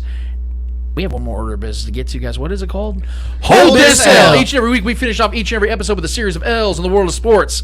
Whether those L's are not friendly or maybe a little friendly L in the world of sports, we promise you who's ever holding these L's in the world of sports deserve these L's in the world of sports. Mr. Eddie Ortiz, Mr. Yo. Who's holding up for you this week, and why is it F1? Not F1. But you know what? I'm going to give it to all those analysts, all those podcasters, all those people that When the Chiefs traded Tyreek Hill and said, "Oh, the Chiefs are done. Oh, the Chiefs are not making the playoffs. Oh, the Chiefs are the last of the. They're gonna be the last in the AFC West. The Broncos are in town now. Russell Wilson's gonna take over. Justin Herbert's a better quarterback than Mahomes. Derek Carr's gonna lead the Raiders to a Super Bowl finally." To all those players, all those people, former players, analysts, whatever you want to call it, all them people pretty much saying that the Chiefs are over, that dynasty never started, the dynasty is over before it even started. Where you guys at now? Where you guys at now? I don't hear you guys talking all this shit. It was like, I don't care, hold the receipt. All I know is I'm gonna be right, but everybody held the receipts, and now you're not. You're nowhere to be seen. Right. And you're not being accountable to what you said. It was like, well. No, bullshit. Well. Ain't no fucking well. See, you guys had Travis Kelce. You didn't fucking say that at the beginning of the season. Yeah. He was baked into the prediction. Yeah. Once we traded Tyreek Hill, you said Patrick Mahomes is done. Patrick Mahomes is overrated. Patrick Mahomes is not going to be the same player. Patrick Mahomes is about to win an MVP for the second time. Yep. Should be a third. It's fucking mind blowing. Yep. He became a better quarterback without Tyreek Hill. How the fuck did you become a better quarterback? That's what we call greatness, my friend. Yep. Look at Aaron Rodgers when he lost Devontae Adams. Same season. Completely different.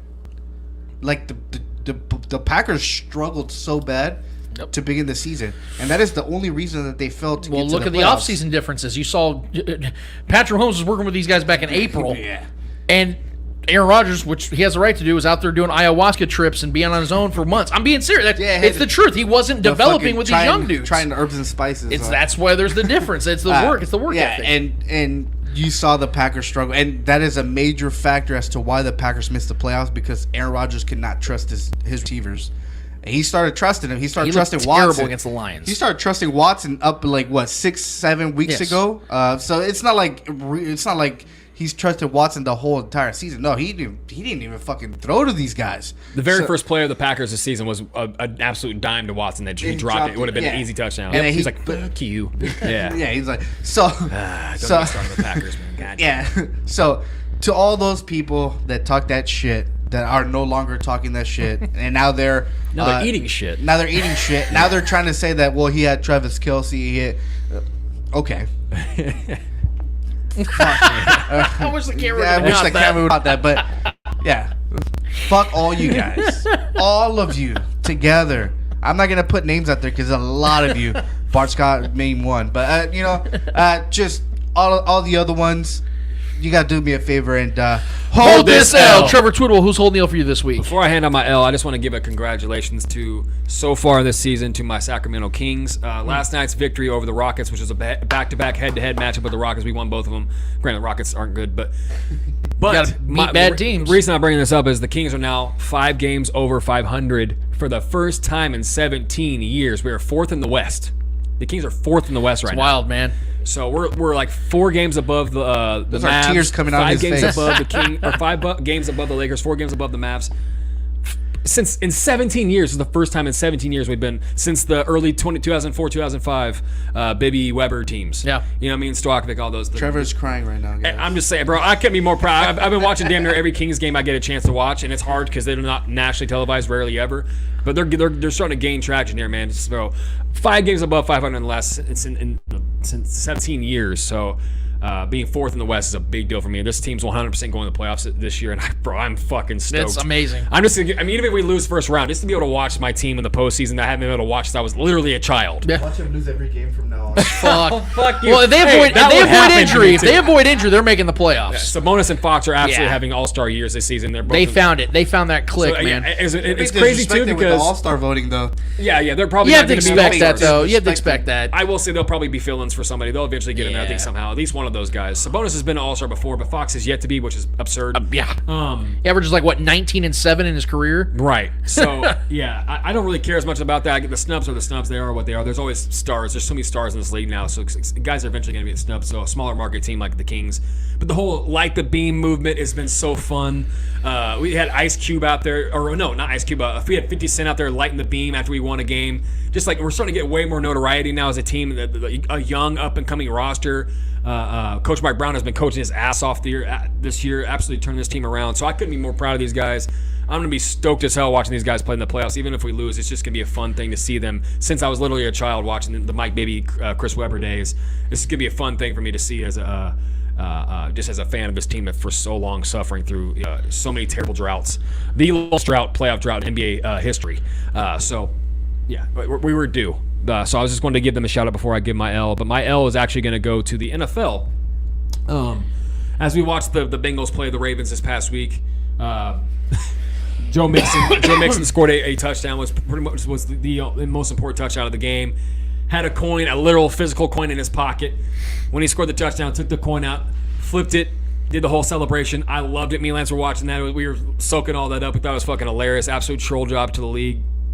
The NFL being what it is, a very juggernaut, the king of sports in the U.S. And a lot of major countries as well. But as big and as proud as they are and as bulletproof as this league is, they're very obviously self-conscious about the decisions that they make and that they don't want to be scrutinized in any way, let alone by a little player out there in the field, that makes us our money.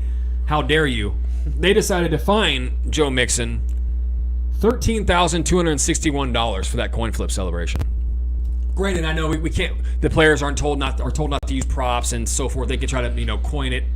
The fact that he used a prop is the reason he's getting fined. Stop that. We know that you don't like to be judged and scrutinized and looked down and frowned upon especially by the players.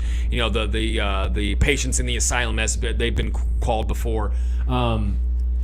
I love it. I think that brings fun to the league. I mean, back in the day we grew up and we saw guys like T.O. and Chad Johnson, all these guys that were just always trolling. That's what made when they started taking that stuff away, that's what made the NFL called fans started calling it the no fun league and things like that. I love these kind of things. The fact that he got fined, and I think Chad Ochocinco actually offered to pay the fine and donate it to a charity and so forth. I just think it's a bad look for the NFL to fine him for that. I think he is well within his rights to be upset about that situation, upset that their seeding that they worked all season for to win as many games as they did, to be as good as teams they are coming off a Super Bowl appearance. To let their seating placement come down to a coin flip is an absolute embarrassing decision by the mind meld on all these guys making millions of dollars to make these decisions, and that's what they came up with. It's absolutely embarrassing. Yep. So I think he was well within his rights to have that kind of celebration, and the fact that the NFL wants to fine the man almost $14,000 is just absolutely insane. So for that, the NFL, do me a solid favor and hold this L. I want to make this as brief as possible because I got to get to my L, but I have to bring it up. I'm going to give a W to Peyton Hillis. Man. So and I know story, the DeMar Hamlin situation is taken front and center, and I totally get it because it's a current player in a big game. Hero.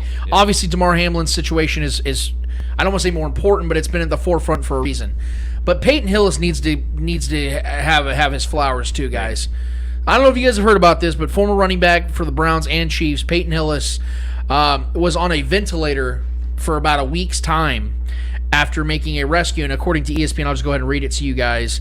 Hillis had been hospitalized since he reportedly aided in a water rescue January 4th that involved at least one family member off the coast of Pensacola, Florida. According to Escambia County Emergency Services, 4 people, 2 adults and 2 children, were struggling in the water when a bystander helped them out of the water. Paramedics arrived on the scene, and 2 adults went to the hospital, including one who was taken by helicopter. Officials would not identify who was involved. Greg Hillis, who identified himself as Hillis's uncle in a Facebook post last week, said at the time that Hillis had been, quote, having some problems with his kidneys and lungs. And then they talk about what Hillis did in the league. But the point in all this is that 2 things occurred in this. Peyton Hillis saved people's lives in this rescue. And 2, he was on a ventilator, literally keeping him alive for almost a week's time. And now he's off of that. And his girlfriend made a post saying that he's far ahead of where he was supposed to be. He fought it, beat it, and now he's going to be making a full recovery. I know he's had lung and kidney issues, and that's another problem to discuss and discover later on. Well, it's but probably the fact contributed is, to him being in such bad shape after almost 100%, drowning. yeah. And I know this guy's tried acting. He's done some stuff in the NFL. He obviously was on the cover of Madden in 2012. But for him to rescue people's lives and to have this issue with that he was already dealing with, and to come out of it unscathed, essentially, getting off the ventilator, going to make a full recovery, is nothing short of incredible. I wanted to give him that W. Hero, man. And he's about to pull his curtain down right now. But I definitely wanted to give that out. Why I wanted to make so much time, though, and I'm going to go ahead and just bring it up because this you know, I my favorite app, I always talk about it, my favorite app to use is Twitter, because it's a place where I've been able to express my mind, my feelings on things, both in live sporting events and just the things that I you guys know I'm a researcher. I'm constantly putting together stats. I'm constantly putting things out there, and that's gotten me some notoriety all the way up to Nick Wright, First Things First. Locally, stuff gets mentioned on articles a lot because I'm just obsessed with it. It's what I love to do. I never asked for attention. It just kind of comes with it. And one of the funny things about it over this last year, you know, obviously with the Chiefs being at the top, at the pinnacle, he being one of the most outspoken fans out there, it's been something that's gotten me some attention from other fan bases, especially rivaling fan bases, particularly the Buffalo Bills. And let me just first of all say, I love Bills Mafia. I love the Bills franchise. I love what they stand for. I think they're class. I think their fans are awesome because it's all about being a fanatic, and they're jumping through tables and they're doing crazy shit with ketchup and mustard. I think it's awesome. I love what they do out there, but they don't like me, and that's okay. But I didn't realize this was going to reach the absolute top of the Bills media. So yesterday, Ari Mayrov, I don't know how you say his name, but he's really great Twitter follow. He put out there that a reminder with postseason football starting, if a game goes to overtime, both teams are now guaranteed to get a possession of the football, even if the team with the ball scores a touchdown first. The NFL owners approved of that change this past offseason, and there's a picture, of course, of Stephon Diggs watching the Chiefs celebrate the AFC Championship in Kansas City.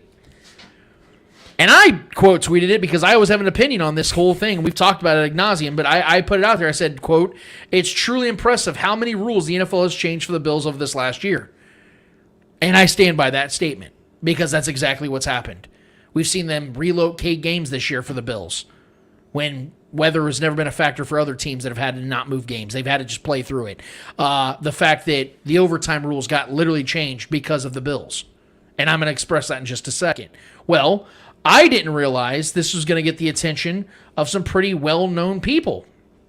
And I'm going to try to find that guy right now because there's a lot of people that have talked on this one. And I think it's pretty funny that I got this opportunity. But you know what? Let me just go ahead and find it on my actual main page. So this morning I woke up and I was getting prepared for the show, and I saw Sal Capaccio.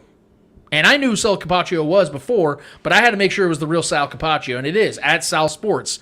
Bills beat and sideline reporter, host of the Extra Point Show, 10 a.m. to 12 p.m. on WGR 550. Shout out Sal. Shout out to Sal. Thank you so much for engaging, because you gave me an opportunity to express myself in even further detail. So he quote tweeted my tweet to Ari, and he said, "The Colts and Eagles proposed the new playoff OT format, parentheses, not the Bills nor the league itself, and your Chiefs voted in favor of it. Hashtag the more you know." So I quote tweeted, and just follow with me here, guys, because I have something to say to all this. And I'll give Sal his fair shake on all this, and I'll tell you what he said. But I responded to him saying that about the Eagles and Colts proposing that new format, and that it wasn't the Bills of the league. I said, that's literally the point I'm making in it. It got shot down when the Chiefs first requested change in 2018. You fast forward 3 seasons, the Bills suffer from the rule. It's then changed. I never once said the Bills were leading charge, but the league changed the rules due to their suffering. Then Sal decides to... I don't know where he tweeted at me on this one. Oh, yeah, he goes, "And FYI, the Chiefs proposed this very same rule after it happened to them in 2018 postseason."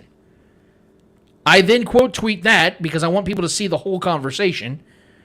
I said, you do realize you're making my point by pointing this out, right? The rule didn't get changed when the Chiefs asked for it to then be miraculously changed once the Chiefs benefited off of it, and the Bills suffered because of it. Hopefully this helps you understand, Sal. Because this is the point in all this. Sal is making the argument that I'm saying that I'm upset the rule changed. I'm not. It doesn't make sense because it really is still the same thing, whether it's the first team gets a touchdown and it's over, or the second team gets a touchdown and the first team scores a field goal and it's over, so it doesn't even really matter to begin with. That's not what I'm mad about. What I'm mad about is that this was presented to the league. And a key aspect of all this is that Sal's final comment is what solidifies everything I've been saying. He says this has been on the table for years in regards to this overtime rule to being changed. This has been on the table for years. The Chiefs proposed it after Mahomes didn't get the ball. It had support, but not enough. Remember that part when he said it had support, but not enough. But here's the favorite of all of this. He goes, once Allen didn't get it, it gained more support. Fans, parentheses, and the league want the best quarterbacks to at least have a chance. It's not that hard for some conspiracy. Sal, please listen to this, buddy, because you didn't listen to me when I broke it down to you numerous times. You literally said they had support, but not enough. You know, it took me 2 seconds, Trevor, to go find the old articles about this whole situation, and I thought initially, because I said in his previous statements in this argument, or debate rather, that it got voted down, the Chiefs didn't get that overtime change. I was wrong. It didn't get voted down. It didn't get voted on at all because the NFL said no one's going to vote on this. Yeah. And they didn't even let it because they said it was a foregone conclusion. The owners weren't going to vote for it. Yeah, not enough. You're right. Yeah, you know who was which owner didn't vote for it in that time either? Didn't stand against it? The Buffalo Bills owners. They didn't stand against it and say, no, we need to change this. It wasn't until they suffered from it. And it's funny that he talks about how this fans in the league want the best quarterbacks to have a chance. In 2018, when the Chiefs suffered from this rule, who won MVP? Patrick Mahomes. Patrick Mahomes. Wouldn't you say he's one of the best quarterbacks in the league at that point? So why wouldn't they have changed it? If they knew that the best quarterback or the MVP of the league suffered because of this, why wouldn't they change it? They didn't even vote on it. It wasn't until 3 seasons later when the Chiefs both benefited off it and the new NFL darlings, Buffalo Bills, suffered because of it. And it's funny that Sal also says that they wanted Josh Allen to have a chance. Hey, real quick, Eddie, Trevor, you guys watched that game with me. Was that in the first quarter when they lost? It was not. Was it the second or third or fourth? No, it wasn't even in the fourth quarter. It wasn't even in regulation. It was in overtime. How many chances did Josh Allen have? How many chances does Josh Allen need? Y'all changed the rules because the Bills suffered and the Chiefs benefited. And you can't convince me otherwise because, again, this was brought to the forefront 3 years ago and y'all didn't even vote on it. Now, not only did you vote on it, you changed it. Imagine the tables were turned. And that's the point I've been making. And they're sitting here trying to argue with me that, well, this has been on the table for a while. Exactly. What changed? Why did all of a sudden a rule that they weren't even going to vote on not only get votes, but win? And they changed it. What changed? Y'all think you're making an argument. Sal Capaccio, awesome dude. It seems like he works his ass off, has a great following. He doesn't even understand what he's saying. He's making my argument for me. The format only changed because other things changed around the format. Because when the Chiefs were not bidding, I thought nobody cared. Well, win in regulation. That's what I heard. Not even going to vote on it. Yeah. Well, if you'd have won in regulation, this wouldn't have happened. Now when it benefits the Chiefs in the same exact format, we're changing the rule. That's the problem I had. And that's why I am convinced that the NFL is changing rules for a certain team because they're literally changing the playoff rules this year for a certain team. They literally relocated that team for weather conditions for a certain team. They've been changing stuff for this team all year. You can call me crazy all you want, bro. I got something for you. Do me a solid, Sal Capaccio, and everybody that wants to make an argument against what I'm very sensibly putting together and hold this L. Fuck. Yeah. I'm just over here making sense. Don't mind me. You guys are saying literally the same thing. You're saying the same thing. So he supports. Well, the NFL, the Chiefs were trying to get it done too. Yeah, no and it shit. didn't happen. Yeah. That's the point. But don't mind us over here in Kansas City. We're just making sense. Y'all better just hope you can get to Kansas City. Making sense. Or, I'm sorry, the neutral site now. Make it sense and winning 1 seeds. You know what I mean? It's been a fun show.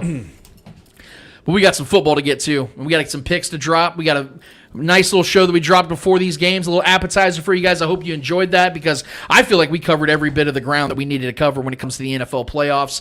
We're going to have a lot more to talk about next week because we'll actually have a Chiefs game to discuss regardless of who they're going to end up playing. I think there's 4 different teams they could potentially play. Mm-hmm. I'm really excited about this opportunity, guys, to see the Chiefs get themselves back into the AFC Championship for a 5th consecutive year, which, by the way, if that does happen, just a little stat before we get out of here, Patrick Mahomes would join Kenny Stabler and Tom Brady as the only quarterbacks in the history of the NFL to play in 5 consecutive AFC championships.